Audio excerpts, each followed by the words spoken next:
Champagne Gang, FizzFam, Confidante. Welcome to the Champagne City. If this is your first time here, hi, I'm the Empress, and you are joining me for grown discussions and bubbly banter. Over here, we give classy with a twist, huh?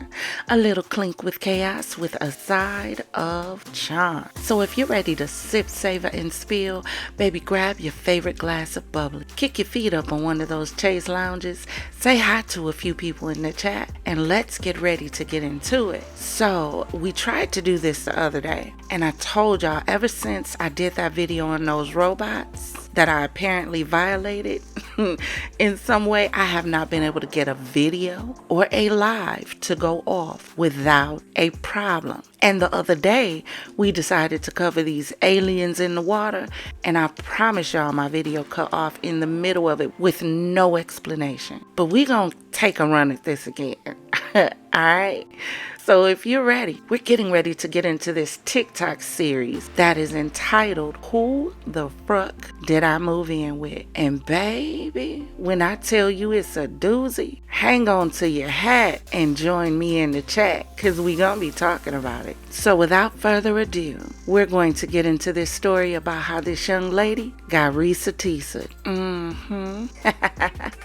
So here's the series entitled, Who the Fuck Did I Move In With? Let's get it. Let's toast. Alright, so I really didn't want to do this, but I feel like it's time. So part one of Who the Fuck Did I Move In With? When I tell this story, I'm coming with receipts.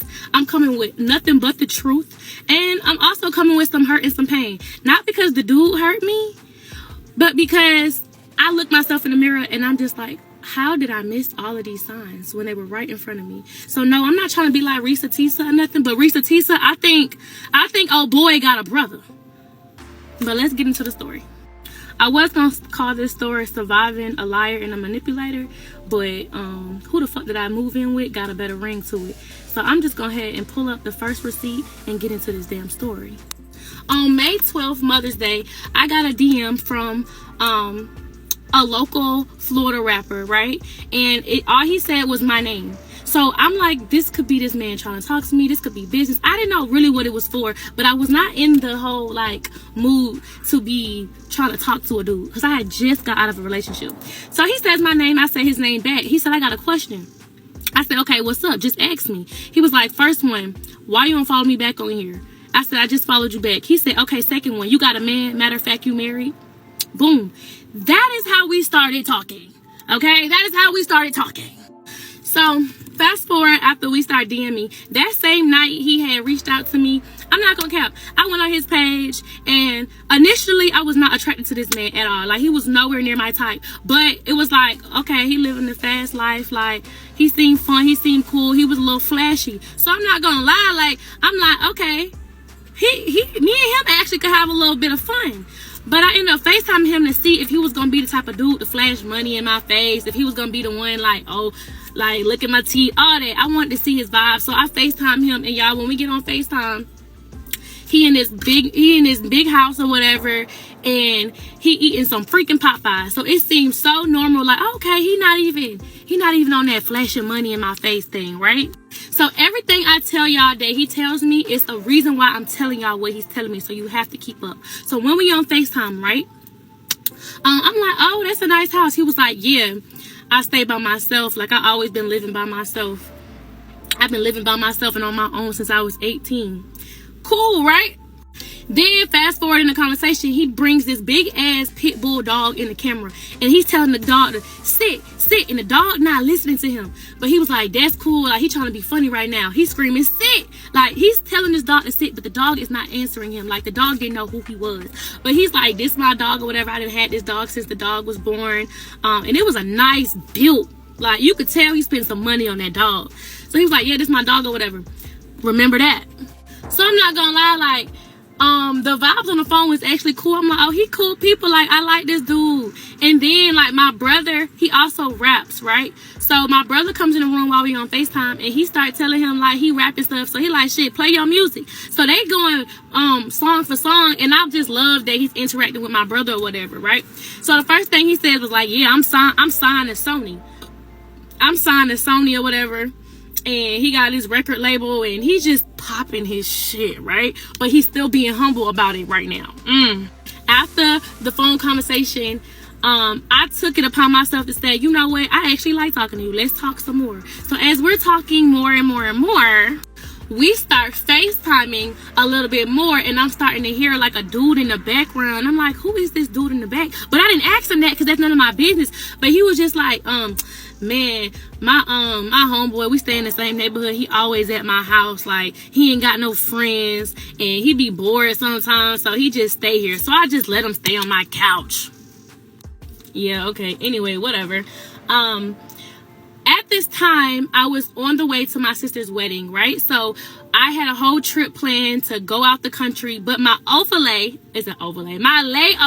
was in Florida, y'all. So this was literally like maybe like a week or two after we started FaceTiming, and he was like, yo, since your layover is in Florida, I'm gonna get you another plane ticket. Cancel your plane ticket back home and just stay here so I can get to know you. Like, give me like 48 hours to win over your heart or whatever. So I'm like, I don't know, like, you a stranger. I don't know how to feel about staying in Miami with you and I don't know you. So after I go do a little bit more research on him, I see that he has a child. So I confront him about it, like, dang, why you ain't tell me you had a child? And he was like, huh? I'm like, you got a baby, a new baby too. And I said, I ain't got time to be dealing with no baby mama drama. I never dealt with nobody who has a kid. I don't have no kid. I don't want to talk to nobody with a kid. That was something I was very heavy on. I don't want to talk to nobody with a child. But he was just like, you ain't got to deal with no baby mama drama. Like, none of that. I said, yes, I am. I already know how it go. He was like, what if I told you my baby mama was dead? So I was quiet because that took me for a loop. What am I supposed to say after that? So then he proceeds to talk and say, nah, I really don't even know my baby mama like that. Like, I promise you would never have to deal with none of that. You probably won't even hear from my baby mama because I don't know her myself. So I'm like, wait, hold on. How you don't know your baby mama? Like, now I'm a little curious. What you mean? You had a baby with somebody who you don't know? So he tells me this story, y'all. So he go ahead and tell me this quick little story about how he met his baby mama at a party. He was talking to them, and it was a group of friends who was intoxicated, and he was like, y'all better not drive because y'all might get into an accident. And then he was like, literally 10 minutes after they drove, they got into an accident. So he felt bad because he spoke it into existence. And so he went to go visit the girl in the hospital or whatever. He went to go check to see if she was okay. And then after that happened, they started texting a little bit, right? And then, you know, one thing led to another. They met up and they did the do. And they did the do for like about 2-3 times, and then out of nowhere she called him and like, I'm pregnant. And then he tells the story about how he was like, I don't even know you, like, we don't know each other, I don't think we need to have no child. And then she was like, well, I could take care of the baby on my own. And he was like, at that point he knew that she was gonna try to keep the baby, so he was like, she didn't want to get an abortion, so she just had the baby. But I really feel like she just wanted to keep the baby because of who I was and what I got. Like, basically, she trapped this man. And since then, you know, like, she had a baby, but he don't know the girl. Like, that was how he kicked it to me the entire time, y'all. The entire time. Keep that in mind, please. So, here go red flag that I missed of that stupid story. I'm like, you know what? I'm gonna go to Miami with you. We're gonna have a good time. You got 48 hours to win me over. You want to win me over so bad? Show me something. So when I get there, y'all, this man pulls up in a red Corvette, a C8, whatever fucking car it was, but he pulls up in this little nice, fast, it was sexy, not gonna lie. And I'm thinking, why did he pull up in this? Because I knew he had a Hellcat at home, but I was wondering why he pulled up in that. And I was like, why you drive this? He said, I just ain't want to put my Hellcat on the road. I just wanted to drive my other car for a little bit. So he kicking it to me like he got this nice C8 Corvette. And I ain't say nothing of it at the time because I'm thinking he telling the truth. What he got a lot for? Like, this his car. And then I told him I wasn't going to be sleeping with him or like staying the night with him, right? Because I don't know him like that. He was like, what you mean? I got your own room. Like, we got a hotel, but you got your own room. So I'm over here like, oh, he's respectful. This man ain't get a one hotel room. He made sure he got 2. He really just trying to show me a good time. He not trying to be disrespectful. So we vibing out. We riding. Like, Miami was cool. And then, like, when I was there, I spent most of my time in his hotel room anyway, right? But I still had my own room. Like, I had everything in there. I got ready in. Like, I was in that room, but not as much as I was in his room. That's truth. So then he's like, I got this whole dinner date plan. I just cannot wait for you to come here. I've been wanting to take somebody here for the longest. It's real nice. You're going to like it. I'm like, I don't have no outfit for it because remember, I was just coming from a trip out the country. I wasn't prepared for no Miami trip. He was like, don't worry about it. I'm going to take you on a shopping spree, get whatever you want, whatever you need. So we going to this nice luxury mall. I'm like, look, I'm going to be honest. I'm not the type to shop at places like this. Like, you don't got to do much to impress me. So all these expensive designer stores, I was like, dude, I don't even know where to start. Can we go to a black people mall? That's exactly what I told him. He was like, yeah, I can take you to another mall or whatever. I'm a Forever 21 type of girl. You know what I'm saying? Like, I'm a mad rag type of girl. I will literally go shop in Route 21 and I will be A-okay. So he takes me to this other mall. I get a dress. I get heels, I get a purse. He's like, get whatever else you want. Whatever you want, you can have it. Like, you want some new shoes? I got some new Jordans. Matter of fact, when he picked me up in his C8 Corvette, he already had the new Jordan 12s waiting for me.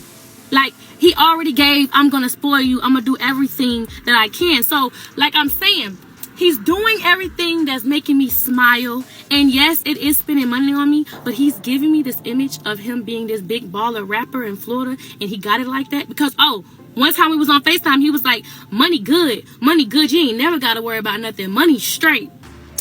So we're going to talk about the rest of it in part 2. But yes, part 1 of surviving a liar and a manipulator. All right. So I finally get back home.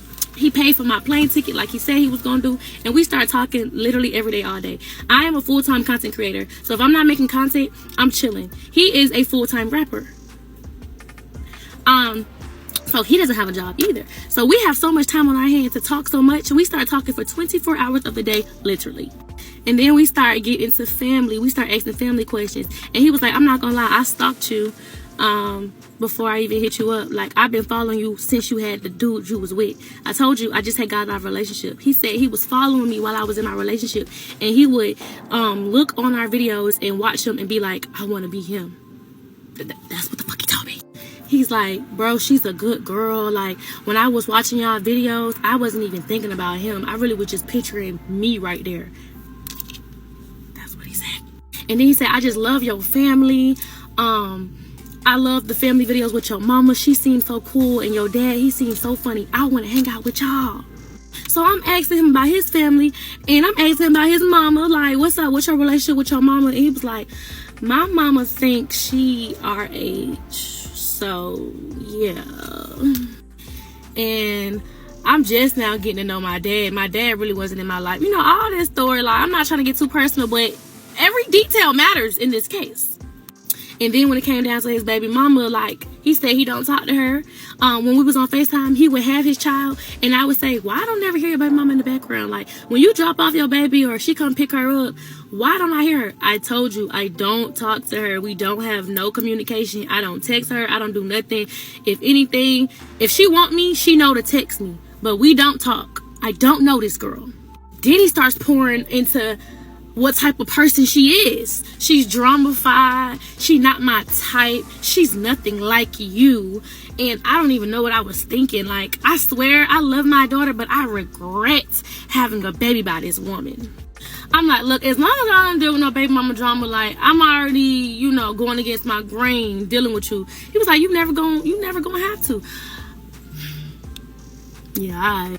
So one day we was on the phone and he was like, somebody just sent me a picture of my baby mama and she looked pregnant. I was like, why is that even your business? Why do you care? And he was like, I'm just saying, I just think I should know if my daughter gonna have a sibling. Like, that's something she should tell me. And I'm like, that's none of your business. So I'm finna ask her. I already sent it to her. I said, you sent that girl that picture and asked her if she was pregnant?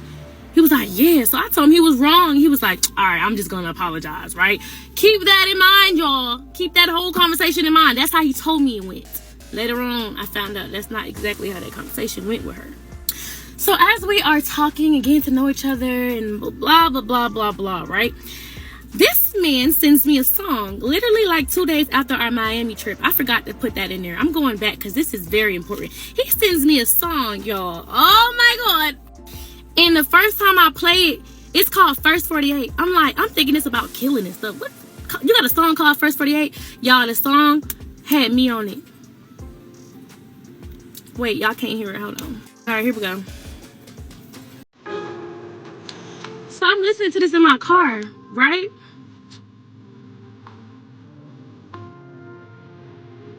That's me.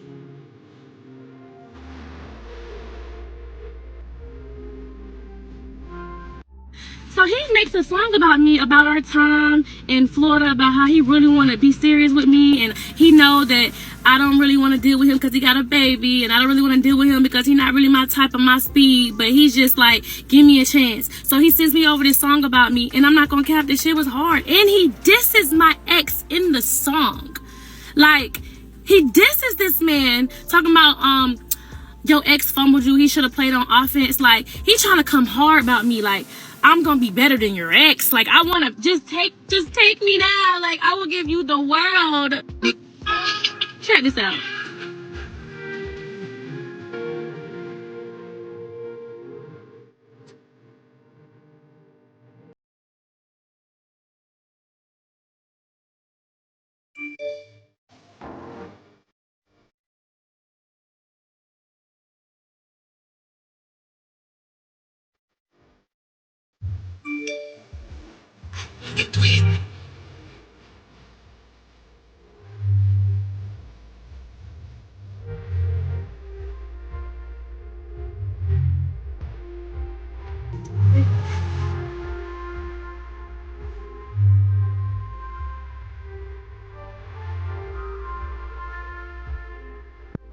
Alright, so it's called First 48. Look it up if you want to hear the whole thing.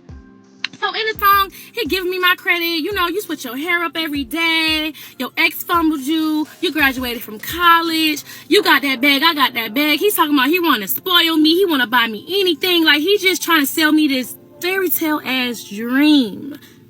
So the song did get me. It swept me off my feet. I was like, dang, a song about me. So he's like, I'm gonna make a music video for this song. How you feel about another woman playing your part? I said, no, baby. If the song is about me, I play my part. So that's exactly what I did. I went in he flew me all the way out to Orlando to play my part in this song. Y'all see this? I'm glad it stopped on this. Y'all see this car? I hope y'all can see this. Y'all see the car?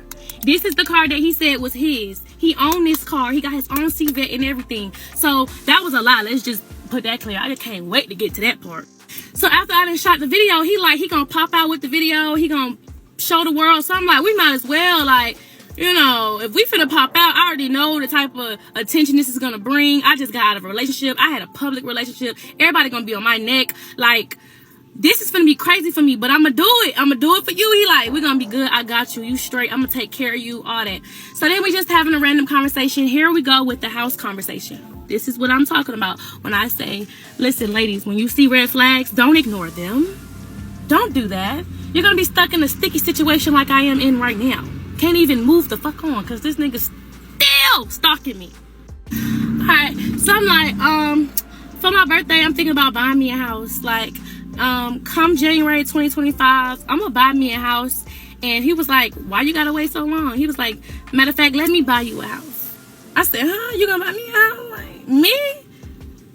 Who am I to like say no to that? So I'm like, you really gonna buy me a house? He like, yeah, money good, I got you. Like, and so he said, why wait till January? Let's do it now. I said, you wanna give me the house now? And he was like, yeah, but I can't leave. It got to be in Florida. So I was thinking about going to Florida to get a house. I'm just too excited about a house that I don't got to buy. I'm like, yeah, like, let's move to Florida. He kept saying, I don't want to be in Georgia, whatever. So we looking at houses. Every house in Florida, when I tell you the prices was high, but the house was low, baby, I'm getting a box for the amount of a mansion. I don't want to stay in Florida. So I start showing him houses in Georgia, and he like, dang, the prices out here is really good. for what you get. Like, I actually want to move to Georgia. So I'm like, okay, cool. So we moving to Georgia. He like, yeah. And I'm like, I never moved in with a dude. I don't know how to feel. I don't know if I want to buy a house with a man. So instead of buying it, because we were going to go buy a house, he was like, well, we can rent a house. So I was like, that sounds better because it's something temporary. It's just a year. Like, I guess we could do it. And I'm feeling you so bad or whatever. So let's move all the way to, I come to Georgia looking for houses because we didn't want to live in Florida no more. And while I hear, unfortunately, my parents get into a bike accident, and I'm on the phone with him when it happens because I get an alert on my phone that my parents got into an accident from Life 360. Download Life 360, y'all. It's gonna tell y'all everything. But I end up pulling up to the scene. I see the whole crash. My heart is pounding. I'm having an anxiety attack. My parents is on the ground laid out. So I'm on the phone with him. He's hearing it. So he's like, I'm gonna be there tomorrow. I'm gonna come drive there. Like, I'm gonna be there for you. And I know this not how I wanted to meet your parents, but I'm gonna come there because I know it's really bad and da da da da da. So he ends up coming to Georgia to see my parents. Now my mom, she real cool people. She knew what was going on. She knew the vibes. My dad was not going for it, y'all. So my mama, she done broke everything on this side. She scraped all up from road rash. My father, he's still in the hospital. He is ribs broken. He's just all destroyed. So when he gets here, he ends up meeting my mom. He got her flowers and everything. But see, my dad's still in the hospital. So he hear that it's a grown man in his house, and he trying to figure out who is this grown man staying at the house, because my mom let it happen. Because like I said, she cool people. She just, if I'm safe, she's safe. But my father wasn't going for it. He like, oh no, I don't know this man. He need to get up out my house. I don't know why y'all got a grown man in my house while I'm not there. Then, you know, I finally tell them when he get home from the hospital, I tell them that I'm moving in with this man, and my dad just go off. Like, he is going off like, you don't know what he might want for you. Men try to control you. My dad's trying to tell me everything a man is willing to do for a house, and that is more that come with just that house. And I'm being dumb, not listening. Okay, so it seemed like this man is now stepping outside. Now he want to talk. Now he want to start posting. And me, one thing about me, I got receipts. I'm going to post what he posted about me. And then I'm going to post the receipts behind it. She sound broke her damn self. I don't blame him. I wouldn't pay nowhere. I don't stay no more. You right. That's stupid. Delusional. But that's who he is. Delusional. You trying to clock somebody's teeth, but you making sense. Why would you pay somewhere you don't stay? He kept saying he will pay it. And then, D, bitch out her damn mind. G, 20,000 is crazy. So this not you texting me? So this not you texting me October 14th? You up? So with the rent, if you still wanted me to pay it for the rest of the year, that's 20K, right? Okay. Well, I can't just Apple Pay that. So soon as this wire clear in my bank, I'm going to write you a nice check, and that's my apology to you. You said you were going to give me 20K.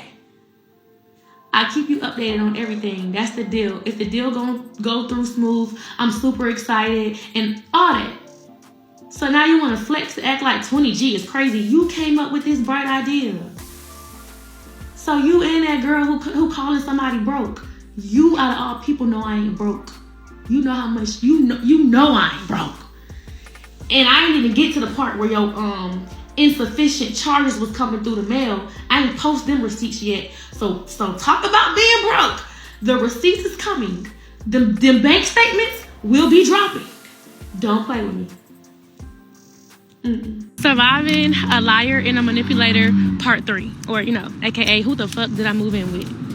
So while he was here visiting me in Georgia, because my parents had got into an accident, we decided to go look at some houses while we were here. We eventually rolled up onto a house inside the same neighborhood as my parents. And we was like, oh my God, I want it. Like, I walked in here and I said, this is the house I want, right? So he like, all right, bet, apply, whatever. Apply for it. He kind of told me exactly how to do it. We renting a house now. We're not buying a house. So he told me every step I need to do. But then he told me that he had a realtor that can make fake pay stubs. So he like, you don't even got to worry about being approved or nothing, because I got a lady who can make fake pay stubs and make it look like you got this and that, and then you'll get approved. Like, I've done it before. You'll get approved. So when a lady ends up looking at my information, she was like, oh, you don't need the fake pay stubs. You make enough. You make enough money, and as long as you have your W-9s and whatever tax forms or whatever, like, you'll be approved. So like, I guess 48 hours passed and I got approved for the house, and we like, all right, bet, we staying in Georgia. This is where it all gets weird.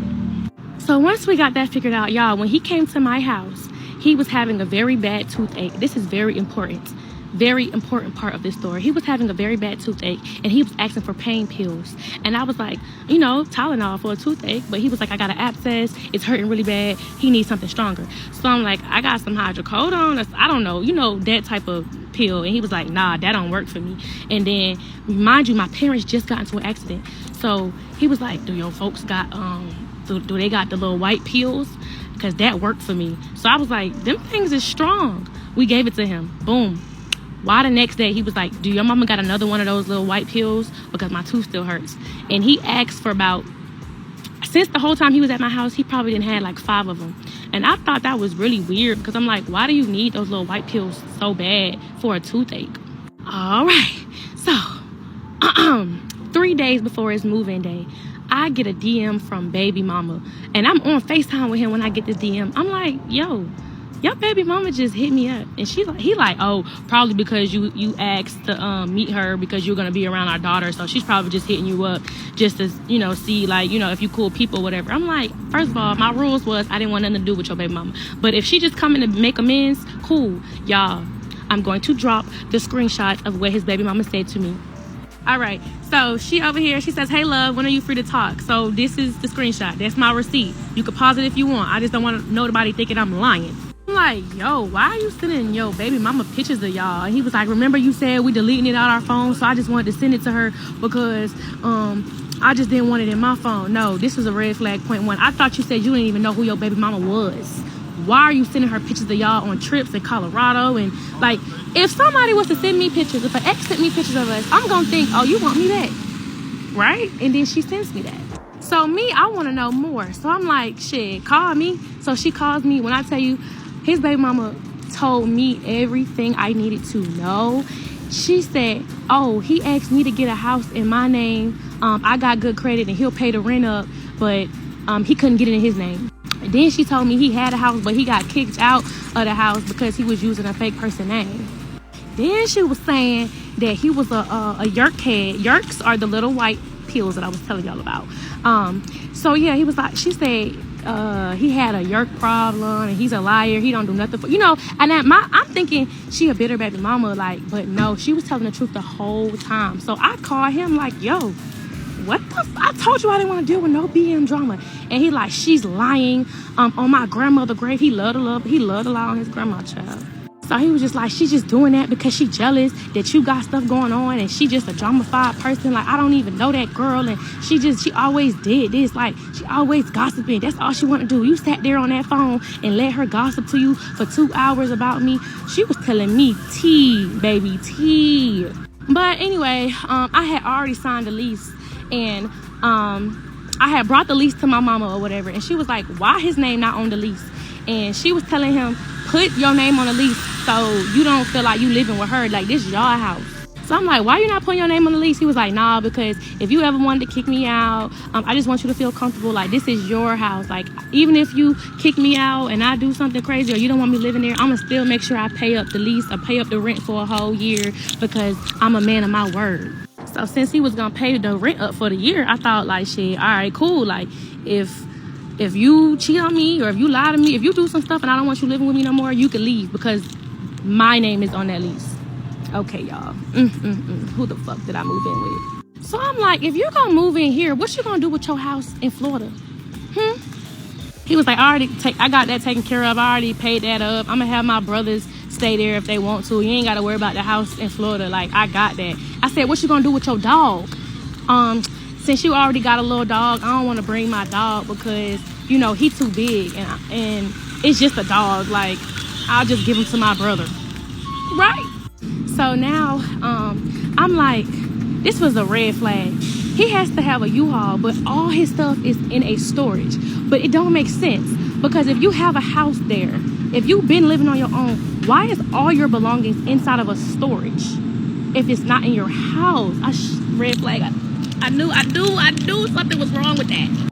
Child, it's time for him to move in the house. He moved in. Everything was just so freaking sweet. I'm like, yay, you know, we finna have like playhouse, happily ever after. We finna have fun, make content, because he was a vibe. You feel me? Like we was having fun. That's what he portrayed to be.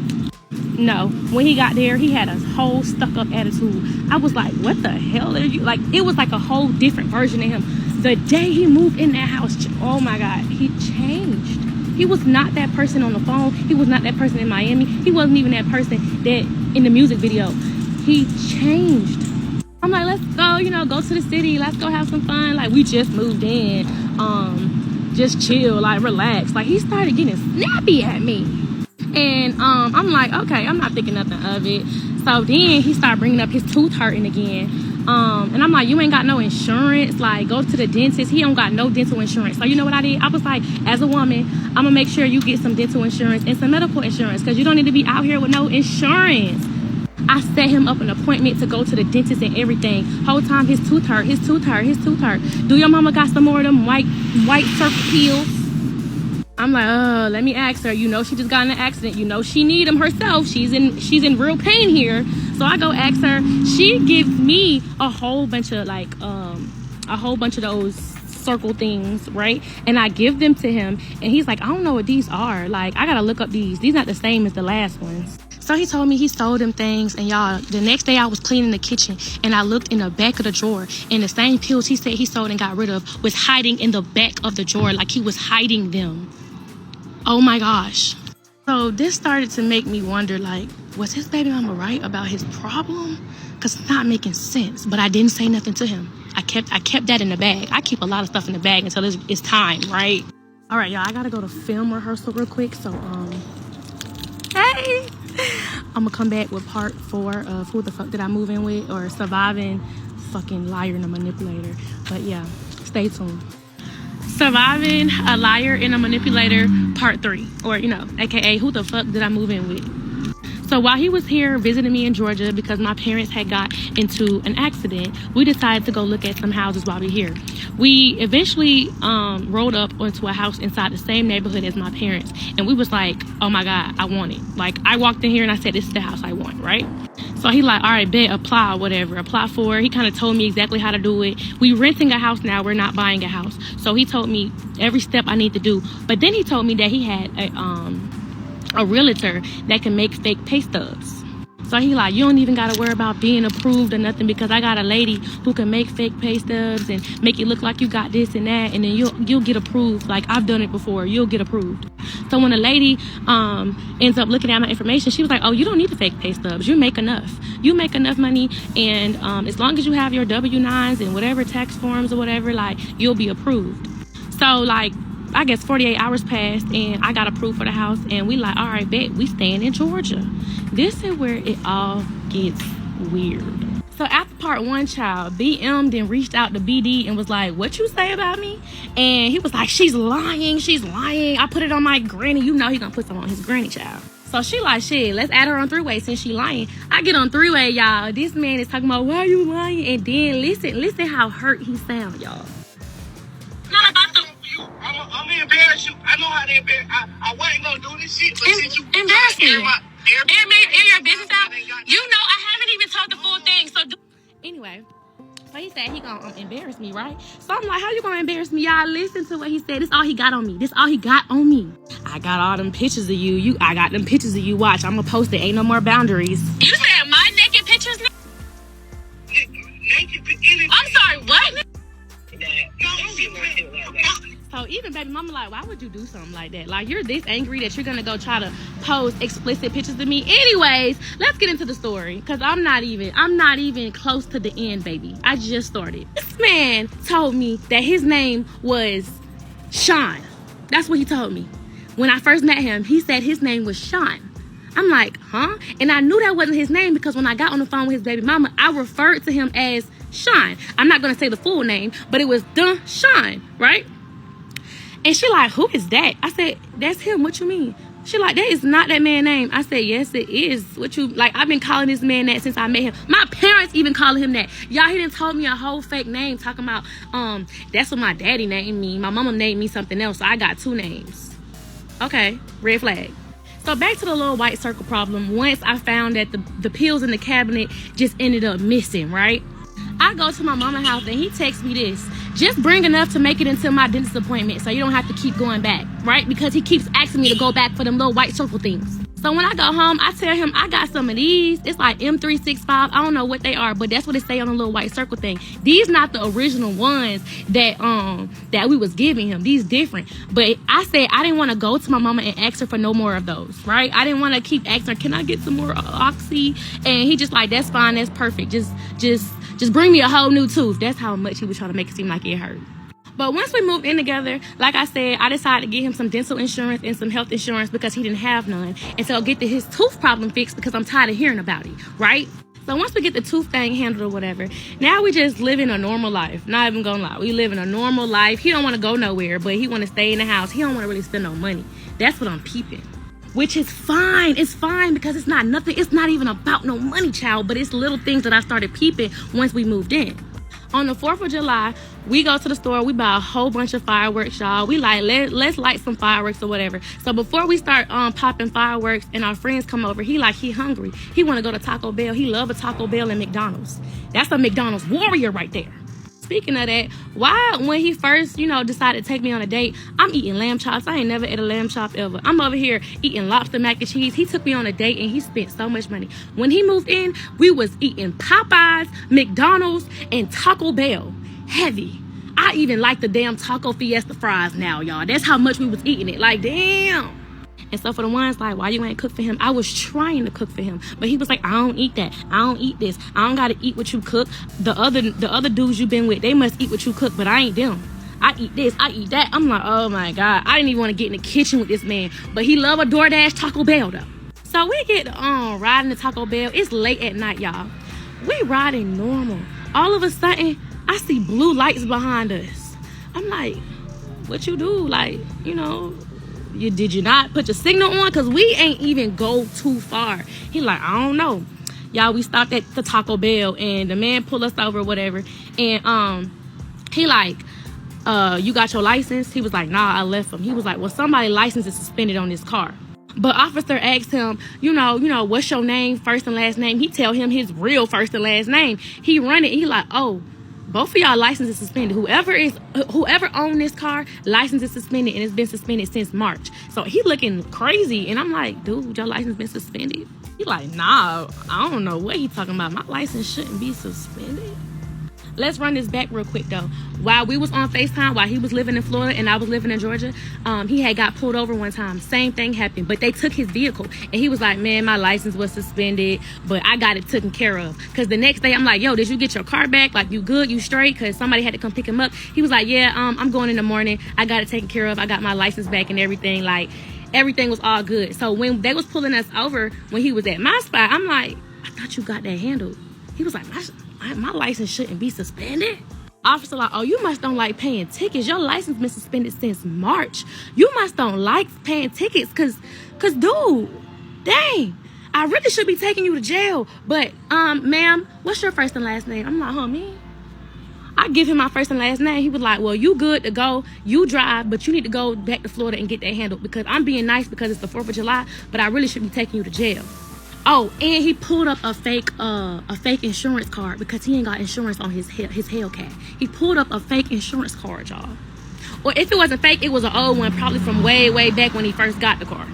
So he said he gonna get it handled. He going back home to get it handled. So we let it go. We ignore everything, child. We go back home. Everything all good. But this is where it started to get a little bit fishy. It's time to go pick up his daughter, right? From Florida.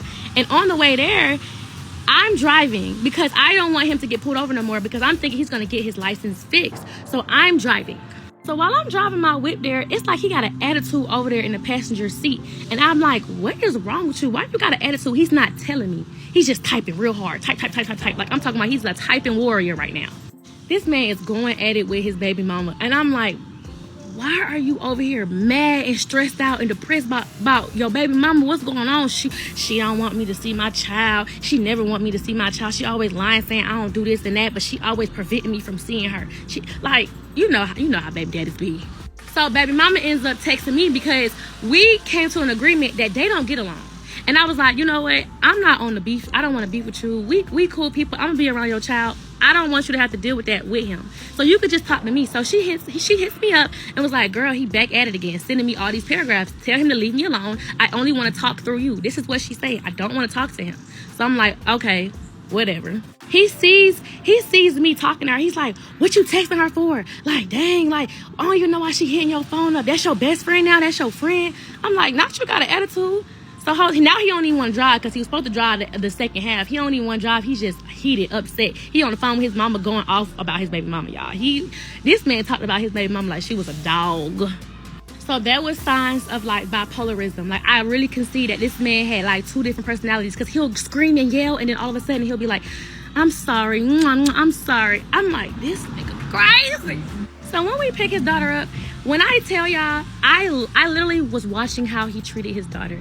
And I'm not trying to say he treated her bad, but I seen little stuff that just was a red flag. He was riding in the front seat with her, in his lap, literally. And then I'm looking at like, shoot, this how you treat her? Who am I to tell you how to do your child? Like, so I'm getting accustomed to, oh, this is what y'all do. So he's like, well, she do it too. Like this is what my baby mama do too. Like it's okay to have her in the front seat because she be crying in her car seat. I'm like, dude, she ain't got no seatbelt on. She in your front lap and you on the highway with her in your front seat. But none of my business. We even did a little TikTok video of my car driving itself. He then got out the driver's seat while the car driving itself. Baby in the back, I'm in the front seat. I'm just as bad for even condoning this now. Let's get this together. Because why did I let him do that? I really just felt like it wasn't my place. I never dealt with nobody with a child, so I didn't want to get out my place. But I knew somebody was gonna be mad at that. Because child, you don't do nothing like that. But whatever. We get back home. We in Georgia. Everything is fine. These are things that he was saying to me while he was here. He was like, I'm sorry that I've been acting like this. It's my grandma's anniversary. I've been a little bit down, all of that stuff. So I'm like, let's go to church. He's not want to go to church. He's like, I don't know them people. So I'm like, I got aggravated and like, yeah, whatever, y'all. But when I got home from church, right, I was like, why you ain't want to go to church? I had an attitude because it threw me off. Something didn't feel right because he was just so like, I don't want to go there. So I was like, yo, are you a man of God? Like, are you a Christian? Do you believe in God? He was like, oh, I got to go to church to believe in God. I said, no, I'm just asking. You don't got to get defensive with me. I just want to know. We never had this conversation. I thought you were, because of the tattoos on you. You got all these Christian-like tattoos. I believe in a God. I believe that there is a God. There is some God. There's a higher being. That's it. So I'm like, cool, whatever. That's none of my business. But that did make me feel some type of way because one day I told him, hey, make sure you pray before your food. And he was just like, oh, like, dang, you always want to make somebody feel bad. I was like, just pray. And he was like, I don't even want to eat no more. Like, dang, you have to say something. I just knew something was off about him. So you know what I did? I went through that phone. And when I went through that phone, I found everything out about that man. He been lying to me since he met me. Since he DM'd me, that man been lying about his whole identity, child. His whole identity, y'all. Once I found out he didn't have no insurance on his Hellcat, and once I found out that he showed that officer a fake insurance card, it just threw me off a little bit. But it made me start thinking, how did he pull up on me in a red, brand new 2023 Corvette if he ain't got no insurance on his Hellcat?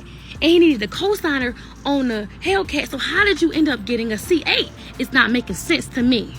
And ain't nothing wrong with no co-signer, baby. This mine.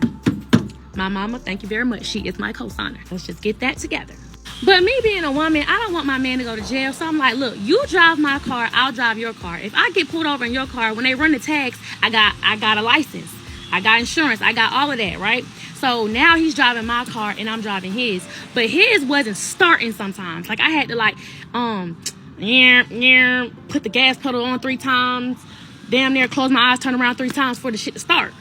So I'm like, bro, I'm not gonna be driving your car and it won't start. Like, it's already loud as hell. And he's like, bro, it just need an oil change. So me, I'm like, let me make sure I take care of my man. You know what I'm saying? So I was like, let me schedule him an oil change. So I scheduled him an oil change at the dealership. And when I get to the dealership, they telling me it's more than an oil change. So I'm like, you know what? It's cool. Whatever it is, I don't care how much it costs. I got it. It's your birthday gift. Your birthday coming up. I will take care of your car. But when we went to the dealership and then they diagnosed his car, he said, oh, I already got a diagnosis. I already know what's wrong with the car. And he gave them a slip that he got from the previous dealership. So now I'm thinking, you told me it was just an oil change, but you knew your car been messed up for a long, long time. But hey, Ain't nothing wrong with a messed up car. It's just the lies he was telling. I was just kept catching him like, why are you lying about little stuff? So whatever. They come up with how much everything gonna be. Just know it was over a rack. I ain't even gonna put too much numbers in here, but it was over a rack, and I didn't care about swiping my card. So once we go back to our normal lives, I'm like, I want to go do something. I don't want to sit in the house. Like, not that I want to be outside, but he quick to be like, oh, you want to be outside? Then go be outside. I just wanted to go out the house because he just wanted to sit in the house and play the game. It was just boring. Like, dude, this not the life you said you were going to give me. He like, man, look, if you want to go out, go ahead. Put my card on your phone. You ain't got to ask me for nothing. If you want anything, just use my card. So he puts his card on my Apple Pay. I never used his card on my Apple Pay. And then one time I had went to go out to eat, and I was like, dang, I just spent like $100 on my food. He was like, why you ain't use my card? So I tell him, I don't want to use your card because I don't know what you got on your card. Like, I don't want to just, I'm not no gold digger. I'm not nobody who want to spend up nobody money. So I'm not finna use your card if I don't know what you got on there. He was like, oh, so you calling me broke? You trying to say I ain't got no money? I was like, relax. I just said I didn't want to use your card because I'm being generous. I don't know what's on there. And I start seeing little signs that he didn't want to spend no money when I'm like, we need to go shopping for the house. Like, he brought his furniture from his storage, but it was other stuff that we needed for the house. And I'm like, can we go shopping? Because when he was in Florida, you know, when a girl's got a house, she get to go on furniture shopping, decorating shopping. But I started to go try to go buy furniture, and he was mad. Why are you spending money without me? And I want to help you, but you want to be so independent and do everything on your own. My mom even got involved, and she was like, Kia just excited about the house. She just want to go shopping with her mom. Let her go shopping with her mom, and then, you know, when you get here, y'all can do the rest of the shopping. He's like, but dang, she just spending too much money. Seeming so concerned about how I'm spending my own money, right? That right there was a sign of control. That wasn't, oh, he's trying to spoil you. He's trying to make sure he help you. No, it was a sign of control. He didn't want me to spend my own money because he knew I had it. But when he moved in, this man ain't put no money into the house. Zero, nada, no money in the house. He did send me like, I don't remember how much he sent me. Like $200, because I was like, if you want to help so bad, just send me the money through Apple Pay. So he did send me that, no cap. But once we moved in, I'm like, are we gonna put something in there? He was like, we just moved in here. Why are you trying to spend so much money? I'm like, bro, like, I was trying to fill the house up with furniture, but you wouldn't let me. But now that I'm asking you for it, you're getting mad at me. Child, when I went through that phone, because trust me, stuff just wasn't adding up. It didn't seem right. Actually, this is why I really went through his phone. One night, he was helping me take out my hair, y'all. And, you know, we real close. And I seen him hurry up and delete a message real fast. And I didn't, you know, I ain't, like, tell him I seen it. I just waited till he went to the kitchen, picked up his phone, went to his recently deleted, and recorded it real fast. Like, you couldn't tell me nothing. You know how fast I recorded that recently deleted screenshot? Baby, he couldn't tell me nothing. Now, I would add the receipts of what he deleted, but I don't want to put baby mama personal business out. But he deleted the thread of his baby mama. So when I confronted him about it, he was just lying through his teeth.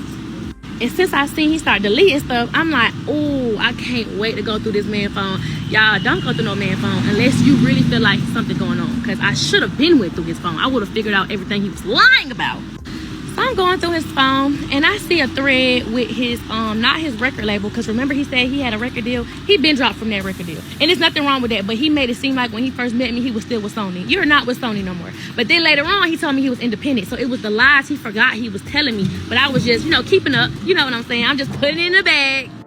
He's literally finessing his record label, or a marketing promo label. I don't know what it is. It's not a record label, but he's finessing whoever is investing in him for promo and marketing. He's finessing them, literally scamming them. And I should have known that when he was trying to get my brother to help him. He was like, you can work with me. We could finesse it. I could just tell them you my producer, you my engineer, and we could finesse them for like $5,000. I should I'm like, how would you finesse a record label? It just didn't make sense because I don't know nothing about the music industry. But in the messages, he was saying, dude, I gotta shoot like 5 videos. I need the 5K. Like, mind you, he ain't shoot not one video or made not one song or dropped anything since he made First 48. So when I'm reading this, he like, I didn't shot 5 videos. Either I was going to shoot 5 videos or I shot 5 videos. I need the money for it. I gotta pay the videographers. So they like, all right, bro. But it was around the time rent was due, y'all. So it's making sense. He didn't have it. He didn't have it like he said he had it. But he was finessing his record label to pay for the rent. Yes, he was. That is the truth. Because he loved to say, well, how was the rent getting paid? Because you was finessing them people, saying that you was making videos, you had interviews, you had to get outfits for your everything. You was just saying you did all that, but you ain't do nothing but stay in that room and play the game. But they sent you that money though. Then the next time run around for when rent is due, he told them people that I guess he had to go meet them in person because he never met them in person, but they need to pay for his plane ticket, they need to pay for his Uber, his hotel, but him and his girl going. So that way they paying for 2 people. We never went to LA like he said we was going to LA. You know how many times he said we was going to LA and we never went to LA, child? He used the money that the record label sent him to pay rent. I mean, look, that's one man that's gonna make it happen. If he gonna make it, he gonna fake it till he make it. I'm gonna be honest about that. But that's how I knew, wait a minute, he not having like he say he having. So I gotta do a little bit more digging. The light stopped hitting me. I had to move directions, baby. I need y'all to see me. But anyways, while I am going through that phone, I also see that he is asking his friend, his little dealer friend, for 10 of those white little circle things while he here in Atlanta. He's saying he's gonna go to his homeboy house in Atlanta, but instead he's going to go pick up those little white circle things. So the whole time he been living at my spot, he been popping them, and I never seen him do it. So I never even thought nothing of it until I finally approached him and I confronted him about it. Because one day we went back to Florida, and when we went back to Florida, it was because he was doing some type of interview, y'all. He was doing some freestyle, creeping through the streets freestyle. And on the way there, he also caught a little attitude with me because of some food. I didn't want food, and I made him order some food on the phone, but then I made him cancel it, so he got real heated with me. That's another sign I seen of anger. I'm like, why did you get so mad over that? So he was like, don't worry about it. I'm gonna give you your car. I'm gonna go ahead and go get my other car, my C8. I said, what other car you got? He was like, my C8. I'm like, okay, so he mad at me, about to leave me stranded in Florida and go pick up his C8 because, you know, Hellcat back in Georgia. We talked it out, and then later on, he goes and I'm talking about we go to this neighborhood and it ain't the interview. And he's about to be late to the interview, right? But I'm like, where we going? He said he got to go pick up some keys real quick. He got to go pick up some money. Man, I'm looking through that phone. Come to find out, he went to go pick up some more of them little circle things. So not you went to go do a little deal in my car. And then you told me you was picking up some keys and some money. Not you went to go do a little deal and when I guess confronted you about it. Ew, is it a filter on me? What the fuck? So when I confronted him about his phone stuff, right, y'all, this man was going I'm talking about, he was like, what? Do I do drugs? Do I have a problem? This is the narcissistic manipulation stuff. Let me post the screenshots of what he said once I confronted him. Like, hey, something not right, something don't seem off. I just want to know, because he know I went through that phone. I just want to know, do you have a problem? I want y'all to read by yourself. Pause and read, y'all. It's very important information. This is manipulation 101. Of who the fuck did I move in with? We're gonna have to backtrack from the story real quick because this man just made a diss track about me and this shit is hard. One thing you can't take away from this man is that he is talented and he is a lyricist. I think that's the word, lyricist. Anyway, this man can write and he hard at what he do. Listen to this diss track. Child. I was gonna keep it quiet and not say shit, but bitch, you picked the right nigga to play with. Running to the net, telling lies on some lame shit. God, I wish I never got involved with this lame bitch. You speaking on the business, you speaking on my baby mama, and everybody laughing at me cause they love the drama. And I should've fucked your friend, but I ain't even wanna, cause that bitch shaped like a 2005. That was a bar. You supposed to be a woman of God, hear no evil, speak no evil, if you Christian or not. And you ask me why when really I ain't trust you, cause soon as you get mad, I already knew what you was gonna do. TikTok, Instagram, you trying to embarrass me. Bitch, I don't even want you at my funeral when they bury me. That shit is a bar. All them videos, you scared me. I've been through the worst, that pussy shit don't put no fear in me. Money is the rule of all evil, for real. Trying to fuck my image up, cause I ain't pay your bills. I don't wanna hurt your feelings, I had love for you, for real. Now I'm wishing that I never even fuck with you, for real. And you saying that oh my god, bro, D, they need to sign you and you need to go up, because when I tell you, you know how to rap, my boy, you are talented.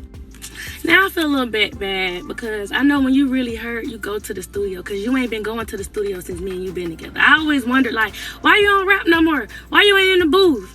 Like, I thought we was gonna have this, like, you know, rapper tour life, because that's what you said to me. But, like, all you do is play the game and eat McDonald's. But if this what it took for you to get back in that booth, baby, oh, I'm still in listen to your music, because you are one talented guy. I know that. Anyways, what about the song you made about me before that? Let's play that one. Let's play it. Damn. Talk your shit, dude. It's just how I'm feeling. I'ma just give it. I'ma let it all out. Right? Let it all out, baby. And I've been feeling like I don't really like to express myself to nobody. That's a problem I got, I guess. Told you I love you when you left, like you ain't give a fuck about it. You know I miss loving you and touching on your body. Don't run to the internet, let's go through this in private. I'm going through a lot, but it's been hard for me to hide. I want you on my side, I can't go through this alone. Like fuck them other bitches, you the only one I want. I ain't tryna start no fight, so I ain't going through your phone. You ain't never gotta leave, Cause I'm right where you belong. Oh, I'm right where you belong. Listen.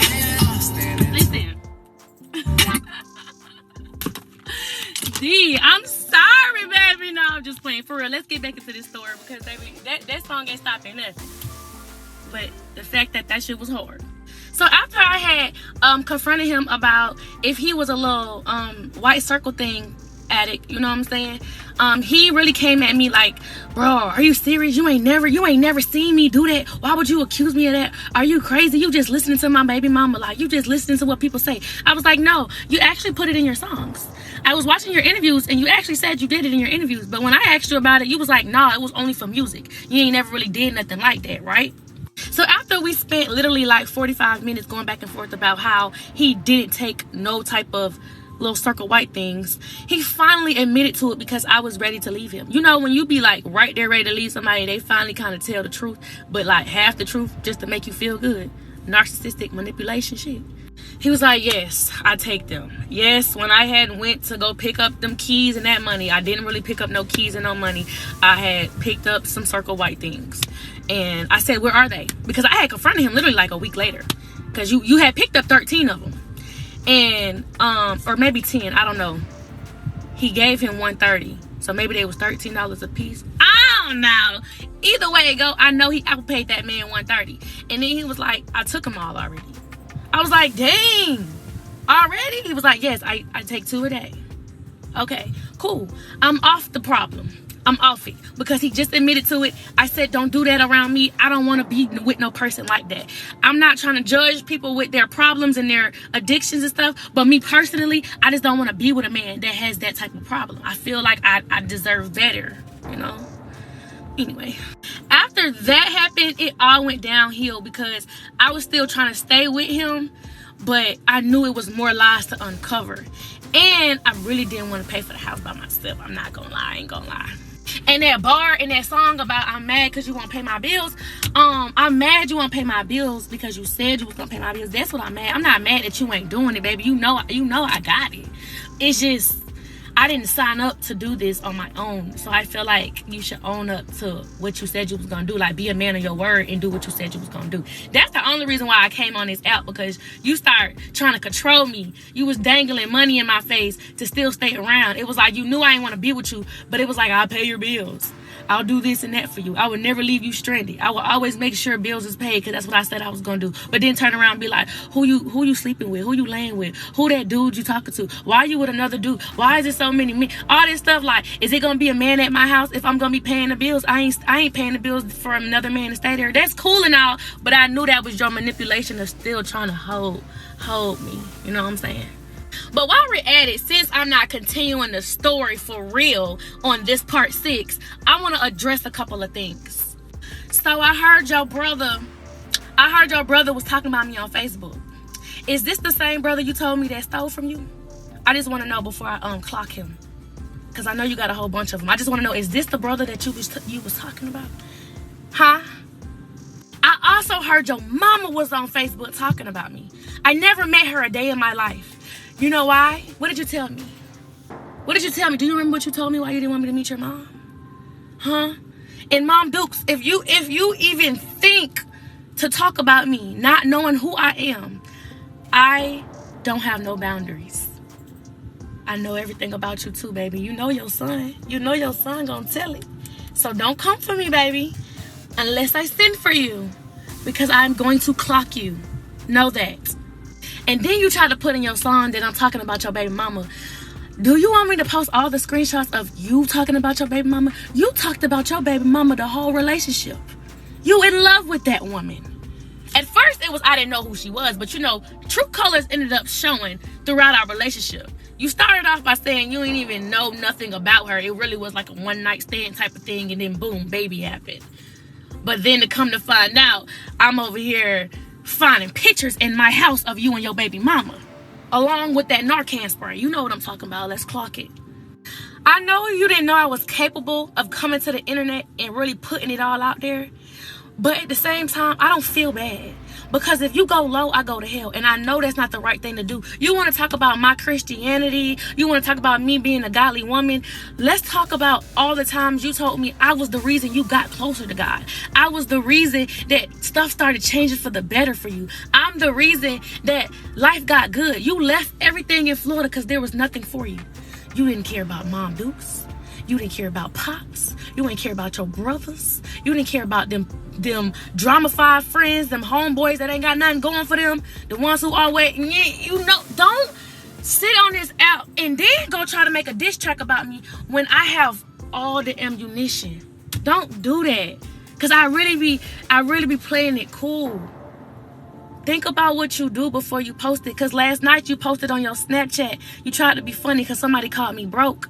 And you tried to repost it. You called me out my name too. Know that. No, I'm going to get you back for that. No, I'm going to add in an extra screenshot for that one.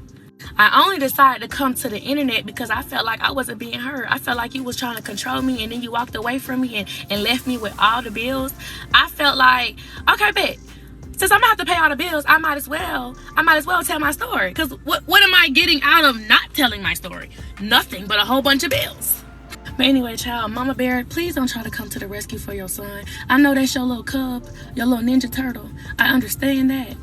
But we rode past your house, I don't know, like 10 times on Quail Lane, your mama house, his grandma house, and he didn't even come speak to you. He didn't even want to see you.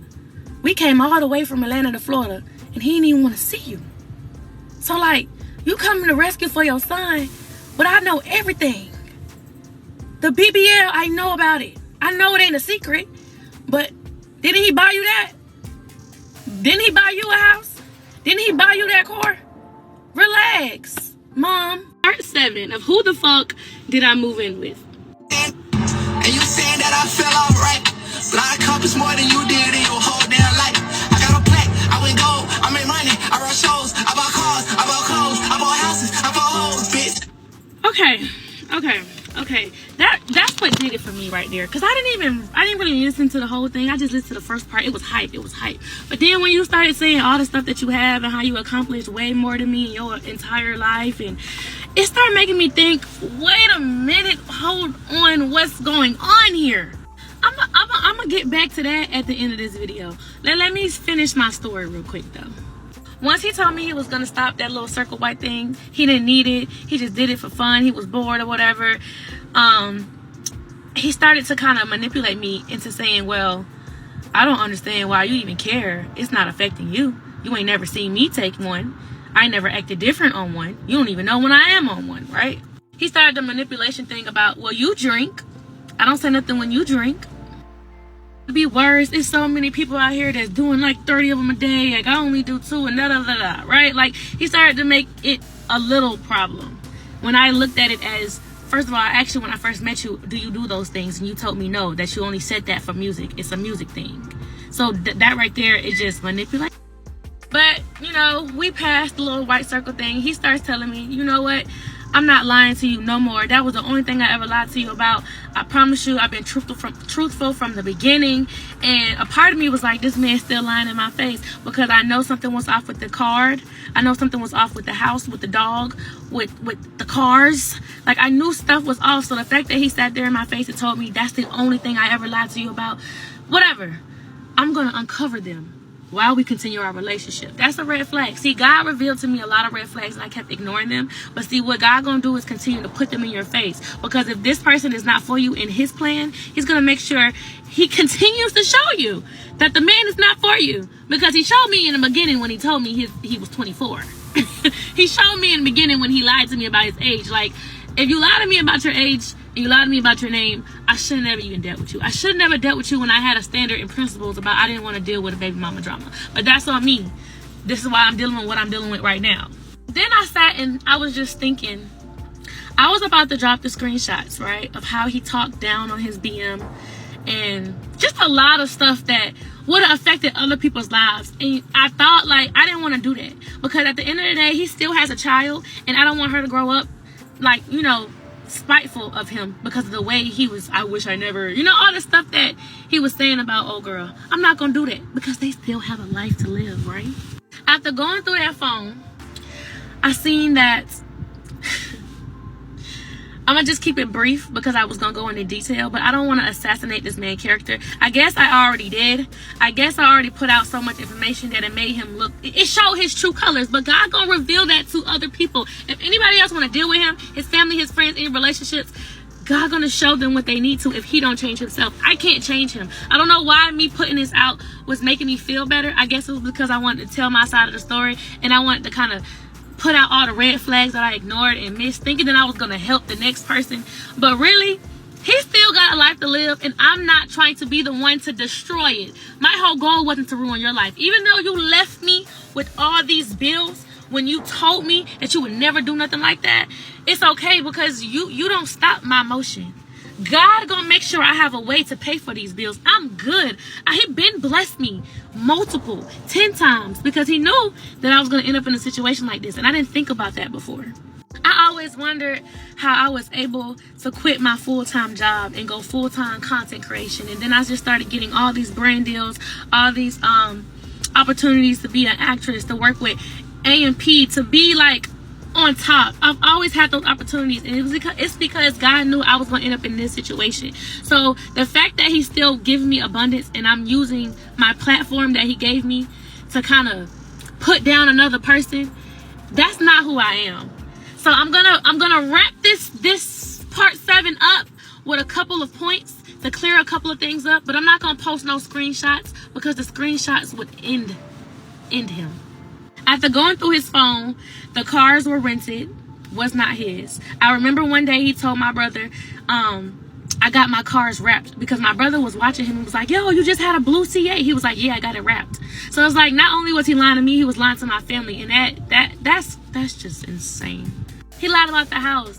Man, your friend helped you with a place to stay for the time being of when you got kicked out. I don't know if you got kicked out or not. I don't have no proof of that. But baby mama tell me you got kicked out of the last house that you was in because you used the fake name. But the fact that you had a homeboy that let you stay in his house until you found a new place to stay, but you down talked him as if that was an annoying friend that wouldn't leave your house, like, that's wrong. You're dead ass wrong. This man even went to the extent to put that man on the phone to tell me that was his house. Like, you can ask him right now. He'll even tell you that this is my house. So the fact that you got your friend to even lie for you just tells me more how much you're willing to go and how far you're willing to go to manipulate me. But this is how God works. In the mix of your friend lying for you, he said, I stay by myself. The only people that stay with me is me and my dog. I'm like, hold on. This is what the friend is telling me on the phone. That it's just me and my dog here. So I'm like, oh, okay. So in the mix of you lying to me, you just revealed the truth to me. So that dog that he said was his since it was a baby is really your dog. So that's why I said God just works in mysterious ways, and I'm not really trying to assassinate this man's character, but I just want to end this by saying everything this man has told me from the beginning has been a lie. And while I'm trying to work on my relationship with God and become more of a woman of God, because I know there are things that, even this series, I know it was my truth, and I know in my heart that I wanted to get the truth out, but I also knew what it could do to him. And that's wrong for me, because I'm not trying to assassinate this man's character. This man went on Snapchat and told stories of what happened to me about me being SA'd as a younger girl. Like, he went that far, and it just made me think I could keep going low, because when somebody go to low, I go to hell, and I don't need to do that. I was gonna keep going with all the parts. It was gonna be about 20 parts, but it's like, this man has already affected me a lot.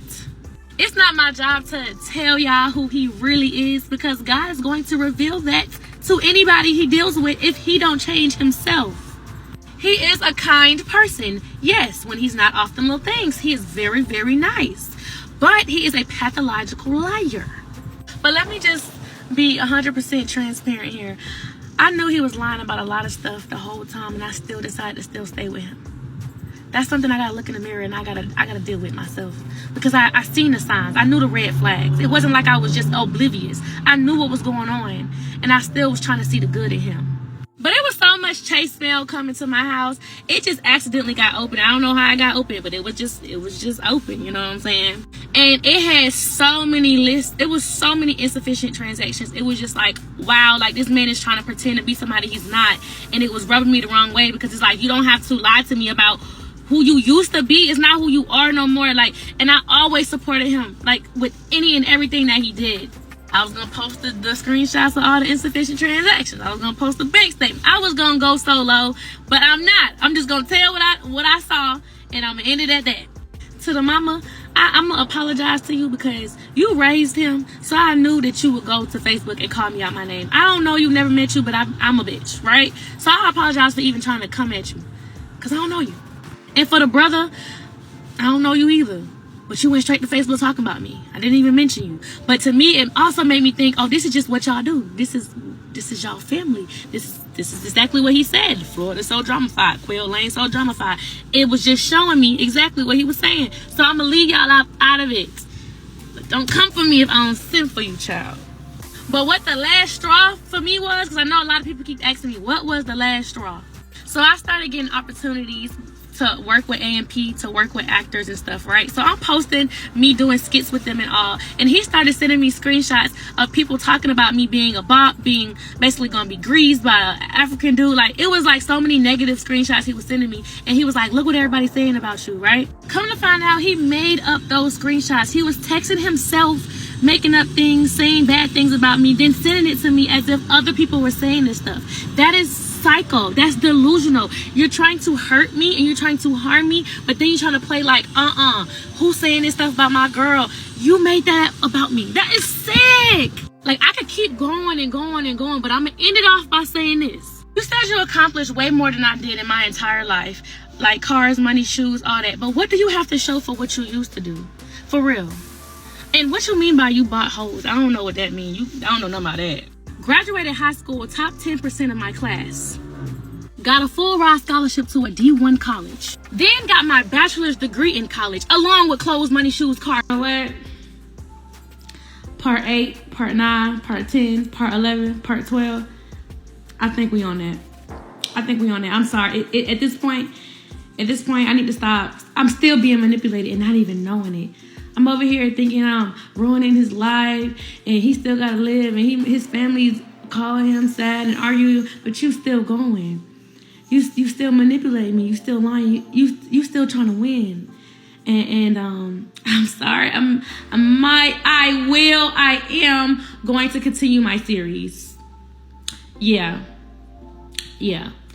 Because it was getting good. It was getting so good, I felt bad for even thinking about telling y'all everything. But now I feel bad for thinking about stopping this shit. What the hell? This man really, real deal, just text my phone threatening me, talking about some consequences and repercussions for your actions.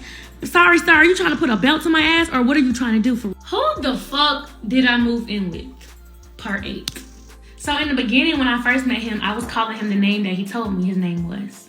So this is me calling me the name he said it was, and this is him answering, right? This is another screenshot of me calling him the name he said his name was, and this is him answering. So y'all remember when I was telling y'all that I got on the phone with his BM and she was telling me everything about him? She was like, he tried to get me to get a house in my name, but I wasn't going for it. And then she was like, he got kicked out of his old house because he was using a fake name. She told me the fake name that he was using. I'm gonna get to that at the end because it all makes sense in the end. So I'm like, there's no way I'm about to move in with somebody who's doing all this. Also me calling him the name he told me. But this is what he was basically saying about how she's a liar.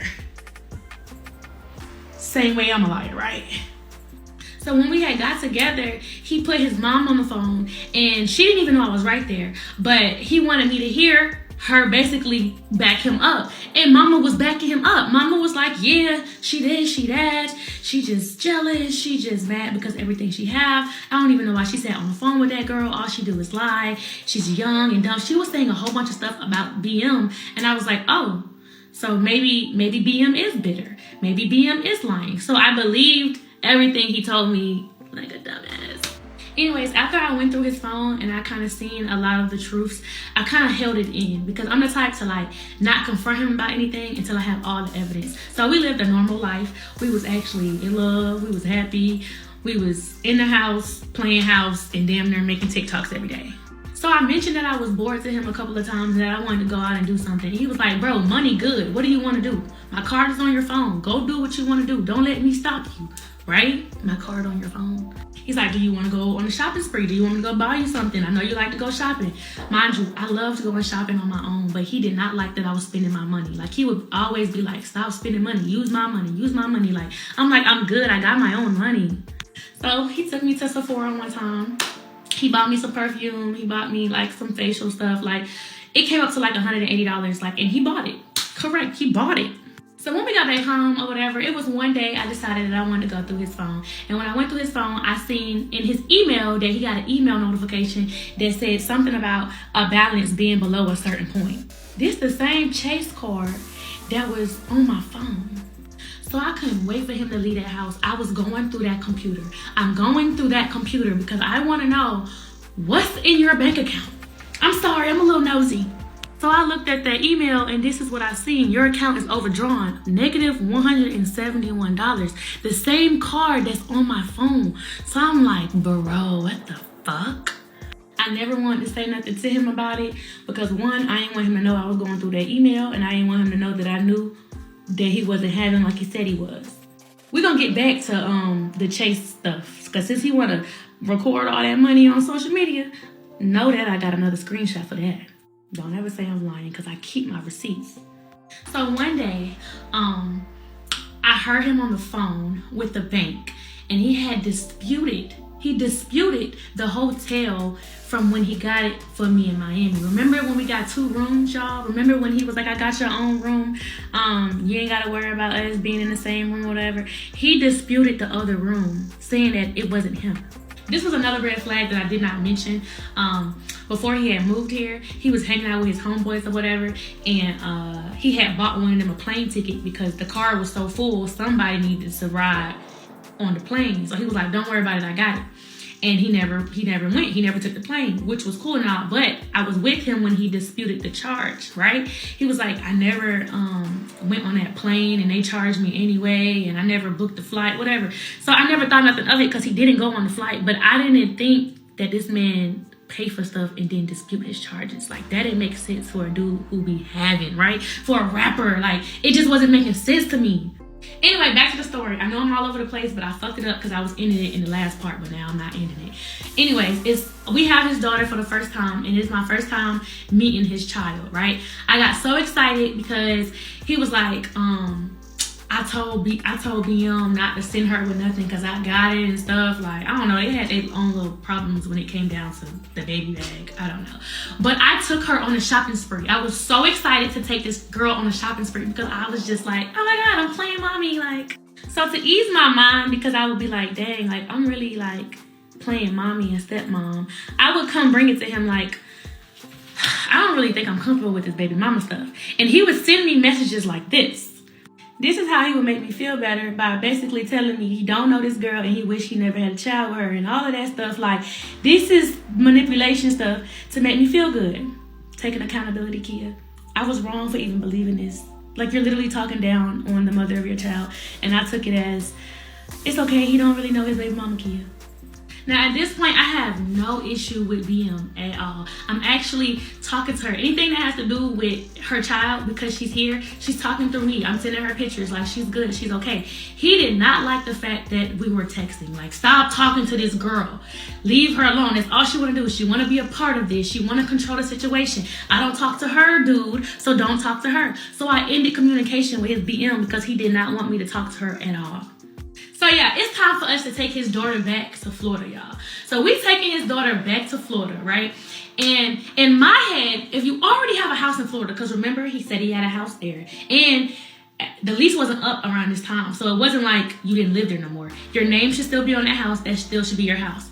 Why are we going to a hotel when we should go to the house that's yours? So we riding through Florida or whatever, and we pull up to this house, and he don't remember this, but when we was on FaceTime, I asked him to give me a tour of his house, and he showed me the outside of his house. It was like this garden in the front, and he was like, I did this.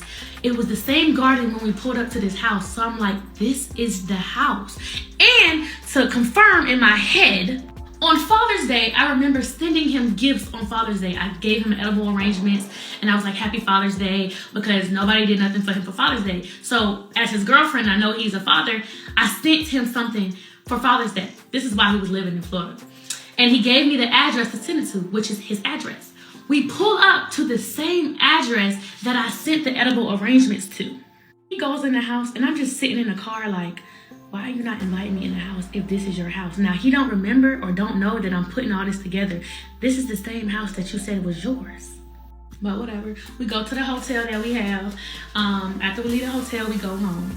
I'm starting to get real agitated. I'm really just over this whole thing. I start to confront him about the house. I'm like, dude, this house is the same house, the same address that she gave me. And the craziest thing is, when he pulled up to the house, I got a notification on my phone that such and such just arrived home. You know when you add somebody's address on your phone when he give it to you? Like, it was like, when we pulled up, I got a notification. This was his house.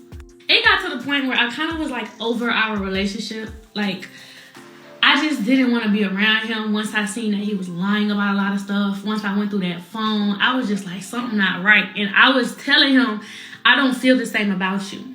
So he would go to Florida sometimes. Like, he wouldn't even be at the house. Like, he didn't feel comfortable being at the house. So he would go to Florida, and he'll go to that house because I'll get a notification. And I confronted him about the house situation.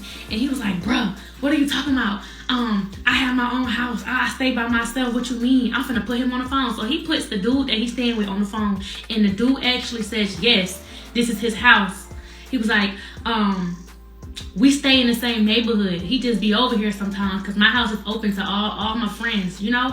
He was like, the only one who stay here is me and my dog, Onyx.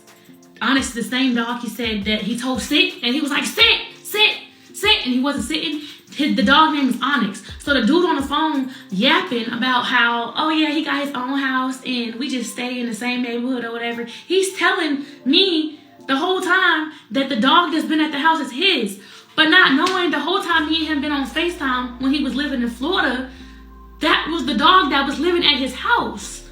I'm over here like, who the fuck did I marry part one? This is literally, I feel like I'm living a Risa Tisa story, but I'm literally living in it. Like, I'm in it right now.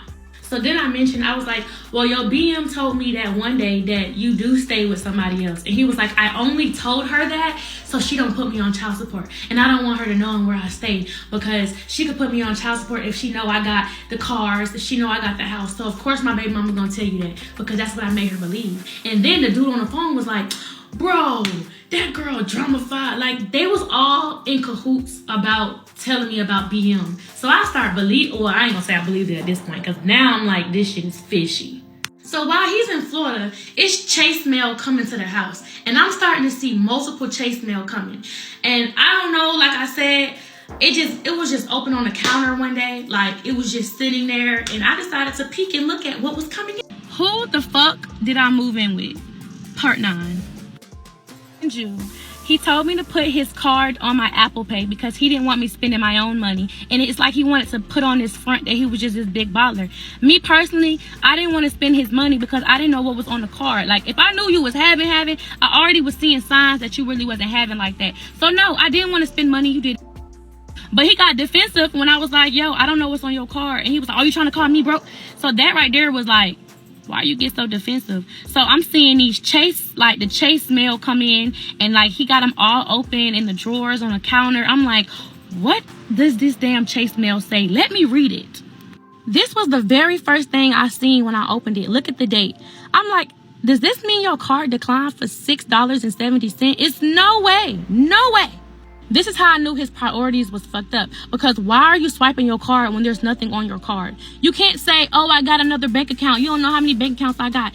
Why are you using the one when you're having paid insufficient funds on there? I said he was going to Florida. Even Florida transactions was still being made. Taco Bell, Shell's, Burger King, Popeyes. Look at the date. Jacksonville, McClenny, like I said, McDonald's Warrior, Wendy's Warrior.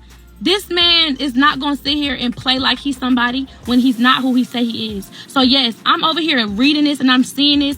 I even felt bad, y'all. At this point, when I'm seeing all of these insufficient funds, I'm like, oh my goodness, he don't got no money. And I still loved him down. I still cared. My heart was like, you know what? I'm not even going to confront him about him not having no money. It's cool. I'm going to just pay for everything. It's your birthday. I'm going to make sure that you get back in this booth. Because I knew he wasn't having, but I didn't even want to make him feel bad for not having. You know what I'm saying?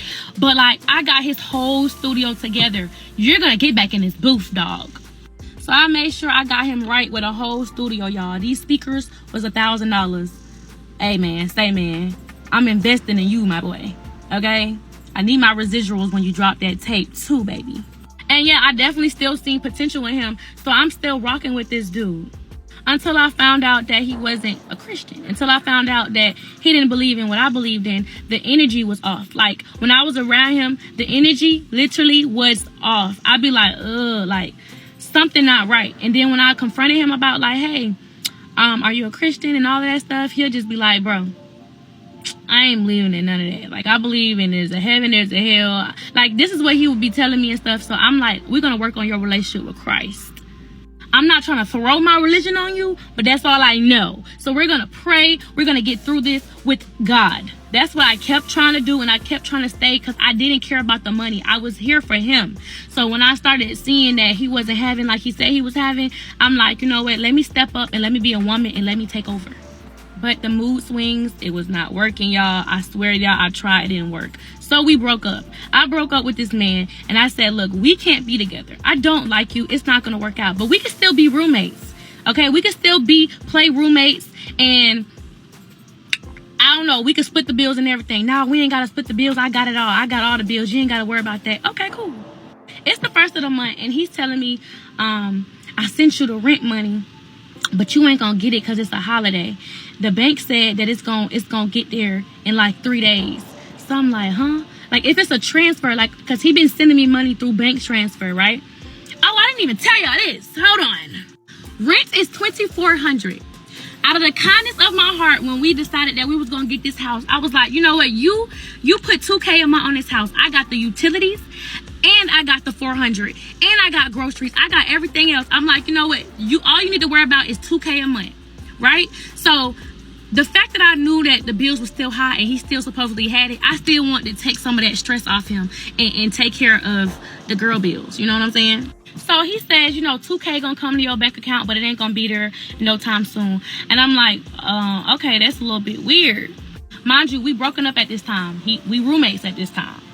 He like, Kia, you know the deals that you got on DoorDash? Can you order Popeyes off your phone and I'll just give you the money for it? So I'm like, okay, cool. Mind you, I'm not talking to him. I'm really upset with him. So I'm like, whatever.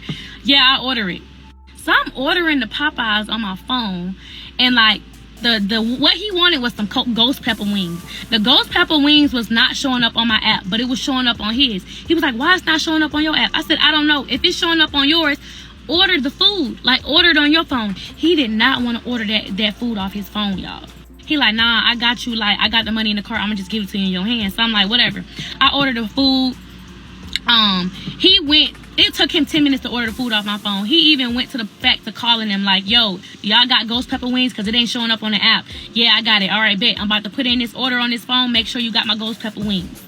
After it was done, he was like, how much was it? I was like, it was like $20. He's like, $20? I'm like, yeah, you got the tip, the driver fee, the DoorDash fee, whatever. He like, all right, bet, I got you. 15 minutes passed, and we walking up the stairs. I'm like, where my 20 at? You know, joking with him like, yo, where my 20 at? He got so mad at me. He like, you really want that 20? For real?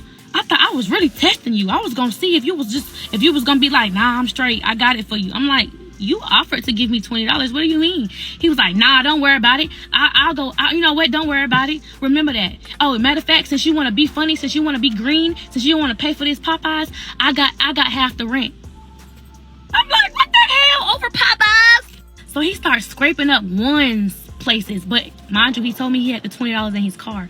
So I'm like, why are you over here scraping up ones?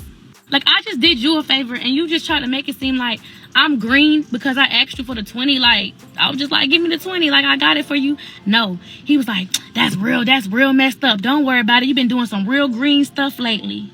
So I said, how you gonna send me half the rent when you already said you just sent me the rent? You literally just said you sent it and it ain't gonna be there until 3 days because it's a holiday. So now all of a sudden you only can send me half the rent? So he like, nah, I'm saying when you get it, send me half back. I'm like, huh? I said, don't worry about it. I'm gonna send you the half back. Right? So I'm getting hyped. I'm like, oh, it's like that? I'm about to send you your money right now. When I get the money to my bank account, I will give you back half. I even got so petty. I was like, you know what? I'm gonna send you the whole thing back. I don't need you to pay nothing. So I asked him, how much you need? $2,000? He's talking about some, it's pending transfer. I got it. Transfer it now. He said, okay. So I'm not showing this because these are my bank stuff. I'm saying, is this the right account that you want me to send it to? So he's like, yeah, what's the number on it? So he's trying to make sure I'm sending him the $2,000 to his bank account. Mind you, now he's trying to get me to send him 2 racks when he never even sent me the 2 racks. So now I feel like you're trying to scam me. So I'm like, hold on, you want me to send you $2K, but I don't even got $2K in my bank account from you. So are you trying to get money up out of me? So I said, send me the screenshot of where you sent the $2K. If you sent me $2K and you want me to send you money back and you want me to, take money out of my account and send it to yours, please send me the proof so I can make sure you sent me my funds. I'm talking about going off, y'all. So I'm like, how you want me to send you money? If your shit didn't go through, how is mine gonna go through if it's a holiday? He was like, oh no, I sent mine on PayPal. I said, okay, because how PayPal work, you can send me a timestamp of when you sent me my money, right? So I asked him to send me a screenshot of when he sent me my money. And I'm begging for it. He would not give me he would not give me the screenshot until I made him. So he sends me this screenshot, y'all. So here go him sending me the money for rent or whatever. You shouldn't even have made me do all that for no reason and lied and said you was finna transfer me anything. If you wasn't finna do it, whatever, read whatever the fuck you read, right? So I looked at the timestamp on when the money was sent to me. He told me he sent me money about 8 hours before that screenshot. The damn screenshot has the timestamp of the time we was on the phone when I was like, send me the proof. So he had to actually send me the money to get the proof. And if it was gonna take 3 business days to get to my account, why when I asked for the proof, it came straight to my account? So he was trying to get me to send him money. Oh, child. After all this, I'm really literally disgusted with him. Like, I'm ready for him to get out my house. But I couldn't just kick him out. You know what I'm saying? I couldn't just kick him out. My mama said I had to give at least like a 30-day notice or something like that. So I give him a 30-day notice. I even told him I didn't even want him to drive my car no more. Like, I don't want you driving my shit without asking me. You got your own car. Do your own thing. He like, you already know my situation. Why you won't let me drive your car? That's lame. I put gas in it. So one day I take a nap, right? And I wake up and my keys are gone. So I'm like, where the fuck are my keys? So my keys are gone and my car is gone. So I'm tight because I literally just told this man not to drive my car. I woke up and I was like, why you leave with my car? And this is what he had to say to me, like, manipulation shit, like, damn, I ain't know I had to ask you to drive your shit. Why was there money missing out my car, y'all? Who the fuck did I move in with? Part 10. By now, y'all should know who the fuck I moved in with. After he took my car without asking me, he rode here, came upstairs, threw my keys at me, and then he started packing his shit up. He's taking all his clothes off the hangers, putting it in buckets. He's taking his little shoe shelf. He's bringing it all outside. He was like, you know what? I ain't finna stay with nobody who don't want to be with me. So I'm like, shit, okay, shit. I thought I had to give you 30 days. I'm over here like, take that ass on. But you can tell he's doing this all for attention. Like, the way women try to pack their stuff up to try to get attention so the dude can be like, no, don't go. I didn't say shit. I watched him. I actually said, why the fuck you throw my keys at me? I ain't throw them. I tossed them. Anyway, I take my mom to the doctor's office, and when we go to the hospital, we have to park in a parking deck. And I usually keep money in here, right here. I always keep some cash in there. It's time to pay to get out. My mama like, I got it. I said, no, mama, I got it. Don't worry about it. I opened my damn glove compartment and there's no money in there. And I know I had a couple of 20s in there. So I'm like, Mom, like, I thought I had money in there. I could have sworn. She's like, yeah, you did have money in there. Last time you took me to the hospital, you had money in there. I'm like, yeah, I didn't spend it.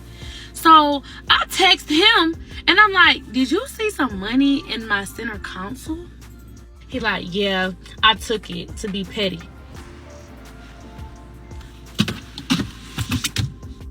I got mad when you told me I couldn't drive your car and took my cash back. I know it was petty. I felt like you was being petty though. I said, okay. I needed to know how much you took from me. So I said, how much was it? He said it was 60 or something. And I said, keep the money. I don't want it. I get back to the house. I'm like, you stole from me? Bro, you tripping. I ain't steal from you. That's money I had gave you before. I just took it back. I'm like, huh? Now, I do remember we went grocery shopping one day, and he was like, I'll pay for... Well, really, since we on the grocery shopping topic, let's talk about it. He was telling me, yo, you got credit cards you don't use. Why you just don't use your credit cards to go grocery shopping, and I'll just give you the money for it?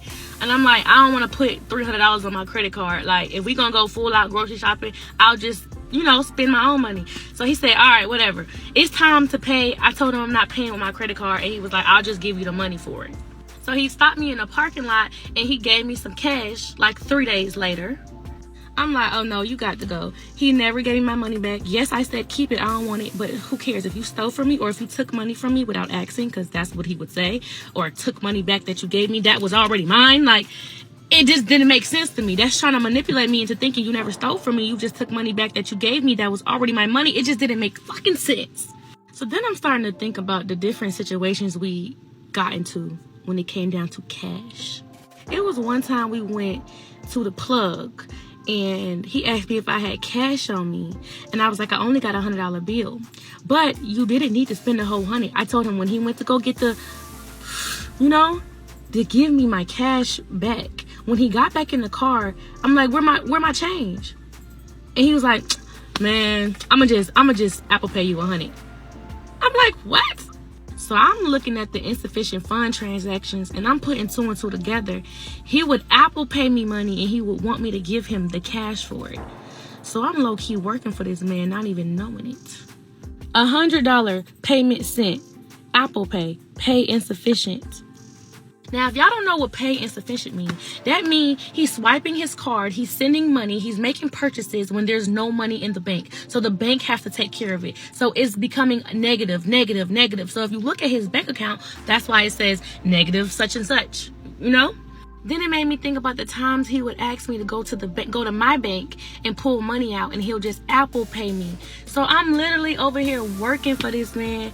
I'm thinking I'm helping him out, but he really finessing me. He's sending me money he don't have because it's going to come to my bank. And then I'm giving him the money in cash. So I'm literally sad as hell going around the house. Like, I'm feeling defeated. I'm feeling like I got myself into some shit. I moved really fast. Like, I'm sad, soaping and crying around the house. And instead of him being sympathetic, he's like, well, since you don't want to be around me, I'm just going to go back to Florida. So I'm like, all right. So he leaves and he goes to Florida, right? So now that he's gone, I'm feeling like myself again. And I'm like, let me go outside in Atlanta. Let me go network. Let me start working again. Like, I don't feel like myself, so I got to go outside. I end up meeting this famous actor. And I seen that he played on BMF. I seen that he played on a lot of big time movies. And he was like, yo, you look like you could be an actress. I'm like, oh, me? Yes. Like, come hang out with me and some friends. We having a movie night. If you serious, come on. I ended up linking with them, and we decided that we wanted to do skits, that we wanted to put out content. And I ended up posting a picture of me with these guys, and I'm like, we got content loading. I get a text message from, y'all know who the fuck I got a text message from.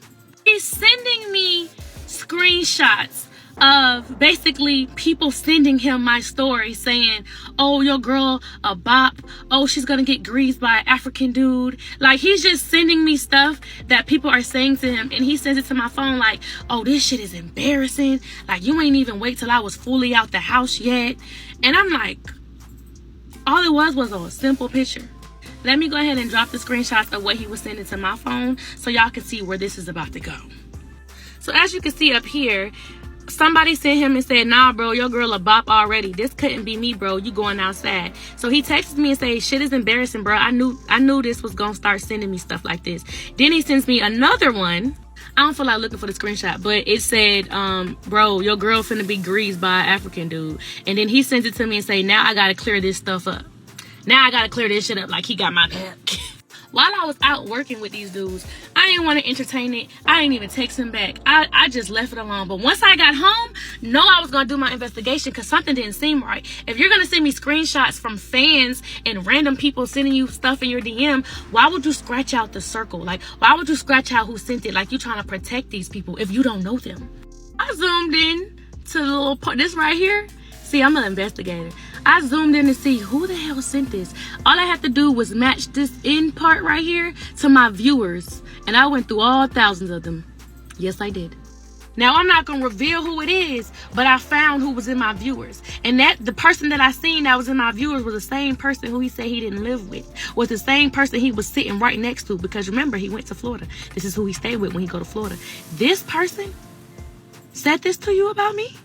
Y'all, when I tell y'all I was putting 1 and 2 together, 2 and 3, 3 and 4, I was putting it all together. I was like, I just know this man didn't use this man's phone to text me and make up these things and saying other people is sending them. I just know he's not making fake pages, texting himself, and he responding to himself and sending it to me. Like, I know this man is not that crazy.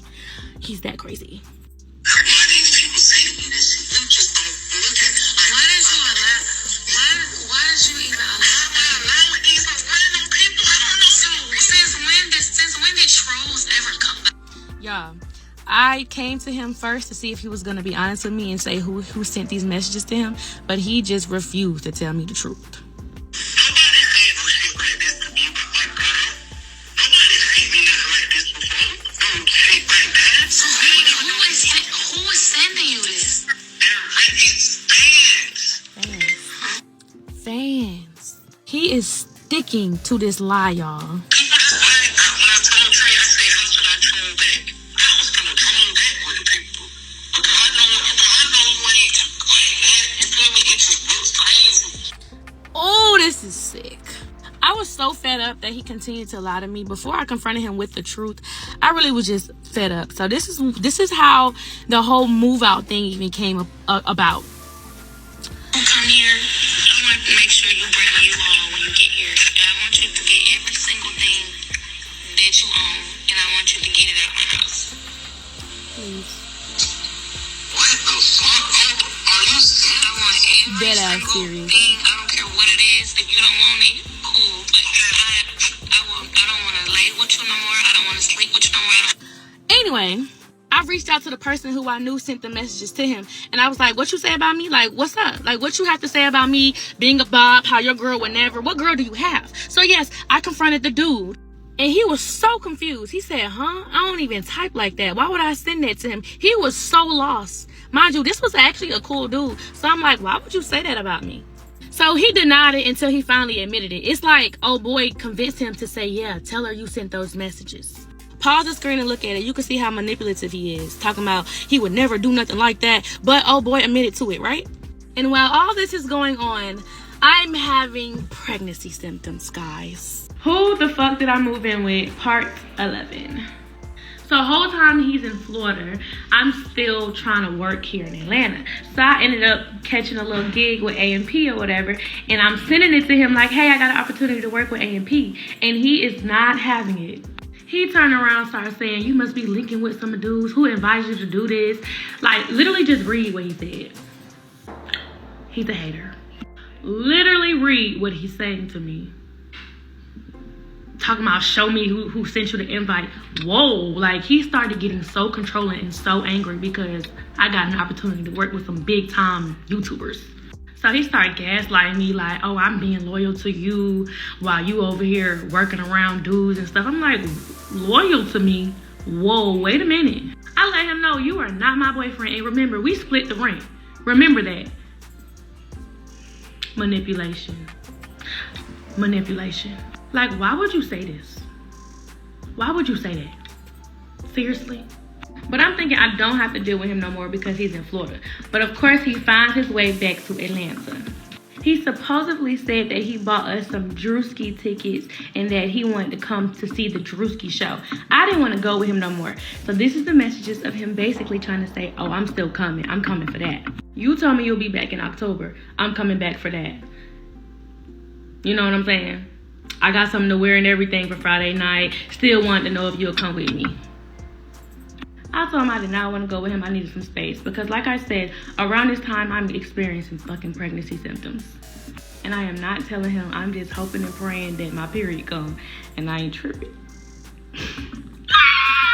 So he started getting weird after the Drewski show. In Florida, he just like, oh, no, I'm coming. I'm going by myself. I'm going with my homeboy. But then when he got here in Atlanta, he kept trying to force me to go. If you're going to dump me, can we at least go to the Drewski show? Then you can dump me. I'm getting the tickets. I still was standing on me not going. So then he started getting real creepy. And this is how you know people get crazy. People get stalkerish. And you got to like really watch your back. He sends me his location. He's like, just in case something happens to me. Just in case while I'm at this show, somebody can find me. I'm not responding. Why this man never even went to the show? I'm not going. I'm going to just watch the football games to be safe out there. So now I'm thinking maybe that was a lie too. Like he used the Drewski show to get back in. But anyways, now that we at the house or whatever, I'm letting him know like, yo, I missed my period. Nah, you straight. I ain't do that. Like, you not pregnant. But while he's staying at the house, he sees that I'm sleeping all day and he starts comparing me to his baby mama. Oh yeah, BM used to sleep all day when she was pregnant. At this point, he's tired of me saying that I feel like I'm pregnant and stuff. So he's like, let's go to CVS and let's get a test. I just want to prove to you that I didn't get you pregnant. Before I pee on the stick, we already had a conversation. If I was to be pregnant, we know we're not together. We know we're not going to work out. We know we're not for each other. And we beefing. So no, we're not trying to go through it. And he's like, yeah, you right. Like, I need to learn how to be a better dad to my daughter. I don't need to be carrying a whole nother child. All that stuff he kept saying, right? It's time to pee on that stick. This is the fastest I ever seen 2 lines in my life. I take it to him. He is so calm. He's just like, oh, you are pregnant. What do you mean? Oh, like, what do you mean? He was excited. Like, oh my God, I want to do it the right way this time. Like, it was just like, he knew what he did, what he did. I don't know. It's like he knew what he did. I'm like, oh no, we're not having no child. What? What are you talking about? I know we're not together now, but that doesn't mean we won't be together in 9 months. I started putting on my clothes. I'm going to go tell my mama. He like, why you finna go tell her? Don't go tell her nothing. Like, bro, why would you tell her? She not gonna like me. She gonna start looking at me wrong. I'm like, I'm finna go tell my mother. He was trying his best to convince me to keep this baby, but I'm telling y'all, this was the most convincing decision I already made in my head. But it was the hardest decision too, because I'm like, dang, I don't want to have to go through, you know what I'm saying? I didn't want to have to go through that. He's thinking that we're going to get back together because there's 2 lines on that stick. Once he knew the baby wasn't going to bring us back together, he kind of hopped on the bandwagon of not going through with the pregnancy. He took his ass back to Florida. He left my ass, y'all. Then he texts me, hey, what we gonna do about the baby situation? And I'm just gonna drop the screenshot. I told him I was stuck between the two because I was. I didn't know how to really go through with the abortion. Like, I didn't. I don't think that's a good idea. I really was stuck in between the two, y'all. Like, I know I was like, I ain't want it, but like, dang, I really gotta go through with an abortion. I ain't know how to feel about that. So at this point, I don't know if he's trying to guilt trip me or something, but remember when you called me a bitch? Remember when you called me that and I said I got an extra screenshot for that one? Oh. Sorry it even got to this point. I really hate to abort the one child I actually wanted. Oh. So we're just gonna forget you got a whole child in this world and you basically saying you didn't want her? Oh my gosh! Woo! I gotta go to that clinic ASAP. Rocky. I let him know I had already booked the appointment. You either coming or you're not coming, but I'm already on the way. So he actually comes back because I told him I had an appointment. He comes back to Atlanta for the day of the appointment. Alarm woke me up bright and early. He was like, do we really have to go? Can we do it another day? I'm like, hell no, get your ass up. Get your ass up. We going to that clinic. But while this is happening, I really am sad as hell. Like, I am so sad. Like, I'm damn near crying because I'm like, oh my God, I gotta go to this damn clinic. You know, women, y'all know how emotions be. Y'all, on the way to the clinic, he puts the camera this close to my face and he's like, tell everybody where we're going. Yeah, tell everybody where we're going, you erder. You erder. He kept calling me that. Oh, she's ill in our baby and yeah, like, we could turn around. It's not too late. We could turn around. Like, he at this point, he needs to be outside with the damn protesters. He is making me feel so bad on the way to the clinic. Like, I'm like, why do you have this camera in my face making me feel bad, calling me a erder? You know what I'm saying? I don't know if I can say that on TikTok.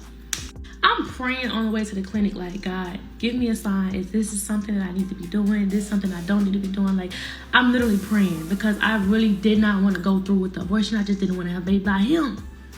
He didn't even help me pay for it, child. I go up there, swipe my card. Y'all, I lay down on a table. When I tell y'all, before I lay down on the table, I was like, God, please give me a sign. That lady put that little ultrasound in there and was like, we don't see nothing. I'm like, what you mean we don't see nothing? Because I didn't tell y'all we did go to the hospital and got a confirmed pregnancy. Like, after we did pee on the stick and stuff, we went to the hospital. It was confirmed. So they like, come back in like 3 days. Maybe the baby will show, but we can't go through the procedure if we don't see nothing. I call him like, come back and get me. They said I can't go through with it. He was like, what? Huh? They said you can't go through with it? Maybe that's a sign. Maybe we need to keep the baby. I'm like, no, maybe I need to come back in 3 days. Y'all, the next day I start seeing spots, you know, like blood coming out, right? Oh, this is too much. My mom like, that's not normal. You might be having a miscarriage. So I let him know, like, yo, I'm bleeding. And he's like, oh, well, my baby mama used to bleed. It's normal. He's telling me his baby mama used to bleed while she was pregnant. Like, why you keep comparing me to your baby mama when I'm literally carrying your child right now? Later on that night, I'm bleeding so heavy, like heavy, and it's so painful, y'all. Like, I'm like in excruciating pain. And I'm like letting him know, like, bro, I think I'm literally I'm losing the baby right now. Like, he's still paying me no mind playing that damn game, eating McDonald's. I go to the bathroom, I sit down, and the toilet fills up with Kool-Aid, literally. So I'm calling his name, and he's like, I don't want to see that. Like, don't nobody want to see that. I'm like, bro, like, I need your help right now. I know this is God right now. God is like, I know you don't want to go through with the abortion, and I know you don't want to go through this pregnancy. Just let this be a lesson learned. You are losing this child. Let this be a lesson. I go to my mom's house. I leave our house. I go to my mom's house, and my mama got me a heating pad. She got me hot tea. Like, she's there with me. Like, she's literally acting like my baby daddy. I go to the hospital in the morning. I don't even tell him. I go to the hospital. They confirm that I'm literally having a complete miscarriage. And he's like, why you didn't tell me? I don't want you near me. I don't want you around me. I want you to get up and I want you to get out, because this is a lesson learned. I'm so glad I didn't have this man baby. Once he found out that I actually had a miscarriage, he was like, if I could save the baby, I would, but I couldn't. If I could stop you from bleeding, I would, but I couldn't. I honestly don't know if this was him being sympathetic or this him gaslighting me. All I know is he had September 30th to be out of my house because I was completely done with him. But once he knew the day that he had to leave is when he started getting stalkerish, is when he started getting crazy, and when he would not leave me the fuck alone. He started wondering if there was dudes gonna be at the house. Then talking about something, just for that, I'm staying another night. Who the fuck did I move in with? Part 12. I'm gonna try to wrap this up in one part. 10 minutes is really not long enough, but bear with me. Now that it was said and done that we was officially over and he was officially moving out the house, I confronted him about everything. The car, the money, the house, the dog, the little circle white things. And he admitted to it all. So I don't know why he's on this app acting like I'm telling lies when you admitted to all your lies. What did I lie about? I don't want to waste too much time on these screenshots, so pause the screen. He told me why he lied to me. And y'all, before he even admitted to everything, I confronted him in his face about the C8. I was like, I don't think that's your car, because if you needed a co-signer on this car and you don't have insurance on this car, how did you even get a C8? He was like, it's a strike or something. Like, it's a stolen car. I bought it off the street and it's hot, so I don't really drive it like that. So I'm like, hold on. You picked me up on our first date in a stolen vehicle? He knew that didn't sound right. So he finally admitted, okay, I don't know why I lied about the car. I had to throw that in there because I feel like he'll lie to the grave, literally. Now it's time to talk about the bills. Yes, you don't stay in my house no more. Yes, I'm kicking you out. But you told me from the beginning that you was going to pay up the lease and you didn't want to leave me with all the bills. That's what you told me. I knew that was a lie because I seen that you didn't really have the money like that. But he still was trying to put on his front, even when he is leaving my house, that he will pay the bills. Let me help you. That's almost going to be like $50,000. Let me be your financial crutch. You can go out, do your thing, even go on dates, but I refuse to let you blow all your money on this house. Hell no. I promise you, you won't even know I'm here. Like, ooh. Screenshot. Yes, I'm keeping in touch with him because, yes, he's living in Florida right now, but all his belongings is still at my house. I'm still going to give you money, and I'm not worried at all. You can link with 30 dudes, blah, blah, blah, blah, blah. Just keep still trying to throw fake money at me. So now we get on the subject of when are you going to get all of your things out of my house? To me, it seemed like he was refusing to leave the house and he kept coming up with different lies and excuses of why he couldn't leave.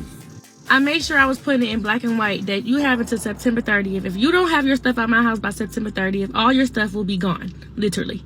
But of course, he'll still make it about a boy. He loved talking about boys. Manipulation, he still think he got control. Bro, my stuff bothering you that bad? Yes, it's in my house. Get out. September 30th comes, and of course, he's nowhere to be found. So October 1st, he texts me, and he says they don't have a U-Haul in the size he need, so he need extra days. As you can see, he's just coming up with a whole bunch of lies and excuses of why he can't get all his stuff out of my house. I even sent him proof that it was U-Hauls available. Why are you still lying to me? Why are you doing the most? I haven't even been there. I don't care that you haven't been here. All your stuff is still here, which means you're still trying to find ways to get in. You're still trying to find ways to control me. And I don't like that.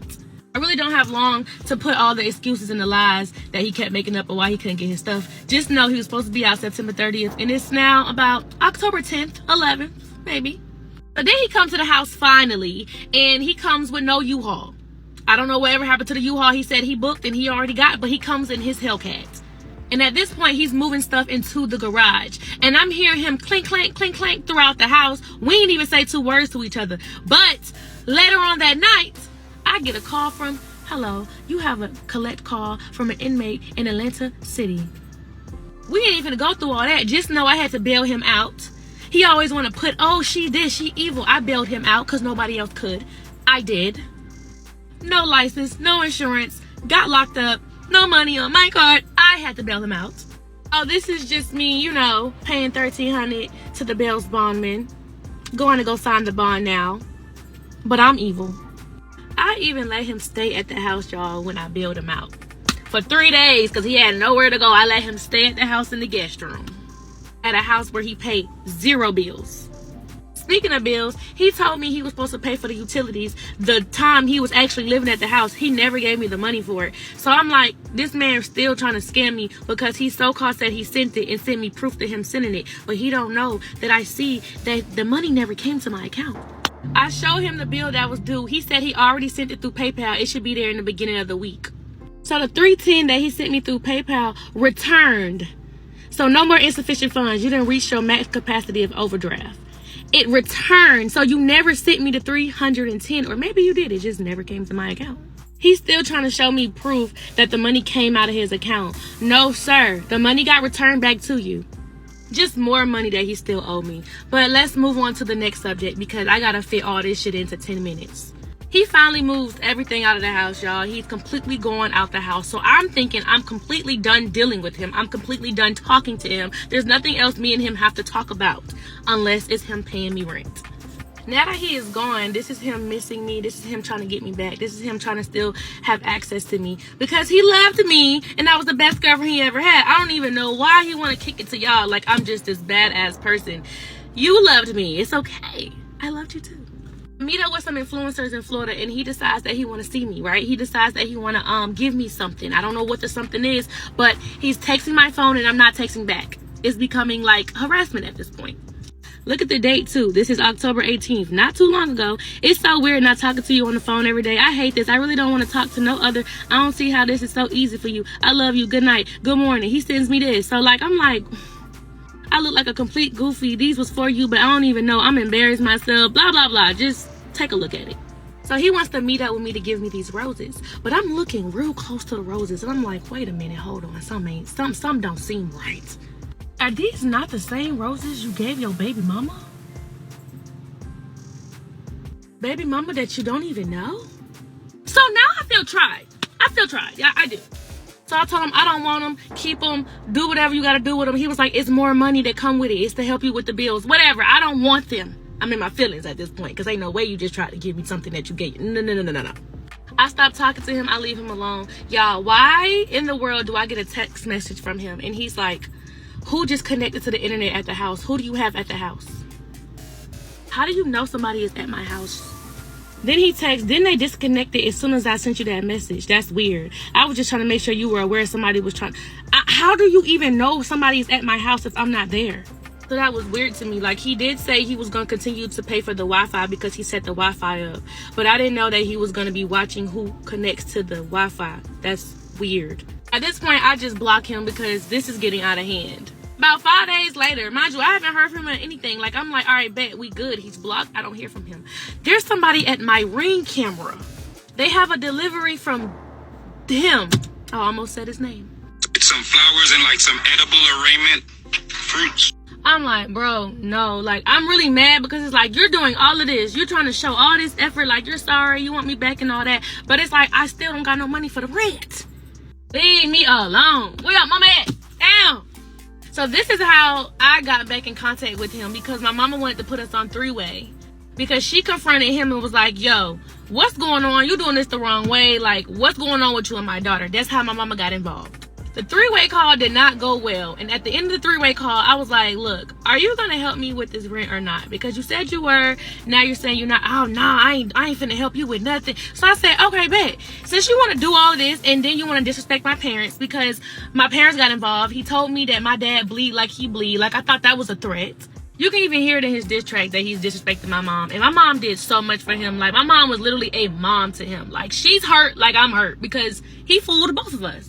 But I told him that I was going to go tell my story on the internet because at this point, it's getting crazy. It's getting wild. You don't want to pay me. You don't want to do what you said do. You want to still be around. But I don't know. It just got to the point where I said, I'm going to tell my story. He sent this to my mom and said as soon as she get on live and start telling my business, as soon as she goes to the internet, he's going to sue me for defamation of character and he's going to go to the police. Police ass motherfucker. I still decide to go tell my story. Who the fuck did I move in with? And while I'm telling my story, of course, he puts out a diss track about me or whatever. After the diss tracks, we get in contact with each other, which is true. He tells me that he's suing me. He's taking me to court. I need to get my money up for my lawyers because it's going down. He like, keep the parts coming because the more parts you post, the more me and my lawyer can work with. Make sure you get a lawyer. Like, I'm talking about, he's so big on taking me to the police. So he texts my phone, he DMs me on Instagram, and he hits me up on TikTok, and he sends me this message right here. My lawyer reached out to you through email. Do you have an attorney so he can speak directly with them and not you? He sends me the cease and desist letter, and he tells me we can keep it out of court. I'm asking you nicely. Then he sends me this, you think it ain't gonna be no consequences and repercussions? You'll see soon. I'm a little scared. So I check my email to see what lawyer hit me up. Let me drop the email that the lawyer sent me. The lawyer sent me. So his lawyer, Freddie Notch, ends up hitting me up, and this is the email he sends me. So I'm like, Freddie Notch, that's the same name I remember she had told me that he used to get the house. Like, he had made a fake ID and everything with Freddie Notch on it. Oh my God. Actually, my friend did the research for me. Take a good look at this picture from Freddie Notch. I searched up lawyer in Google. This picture popped up. This lawyer name is Anad K.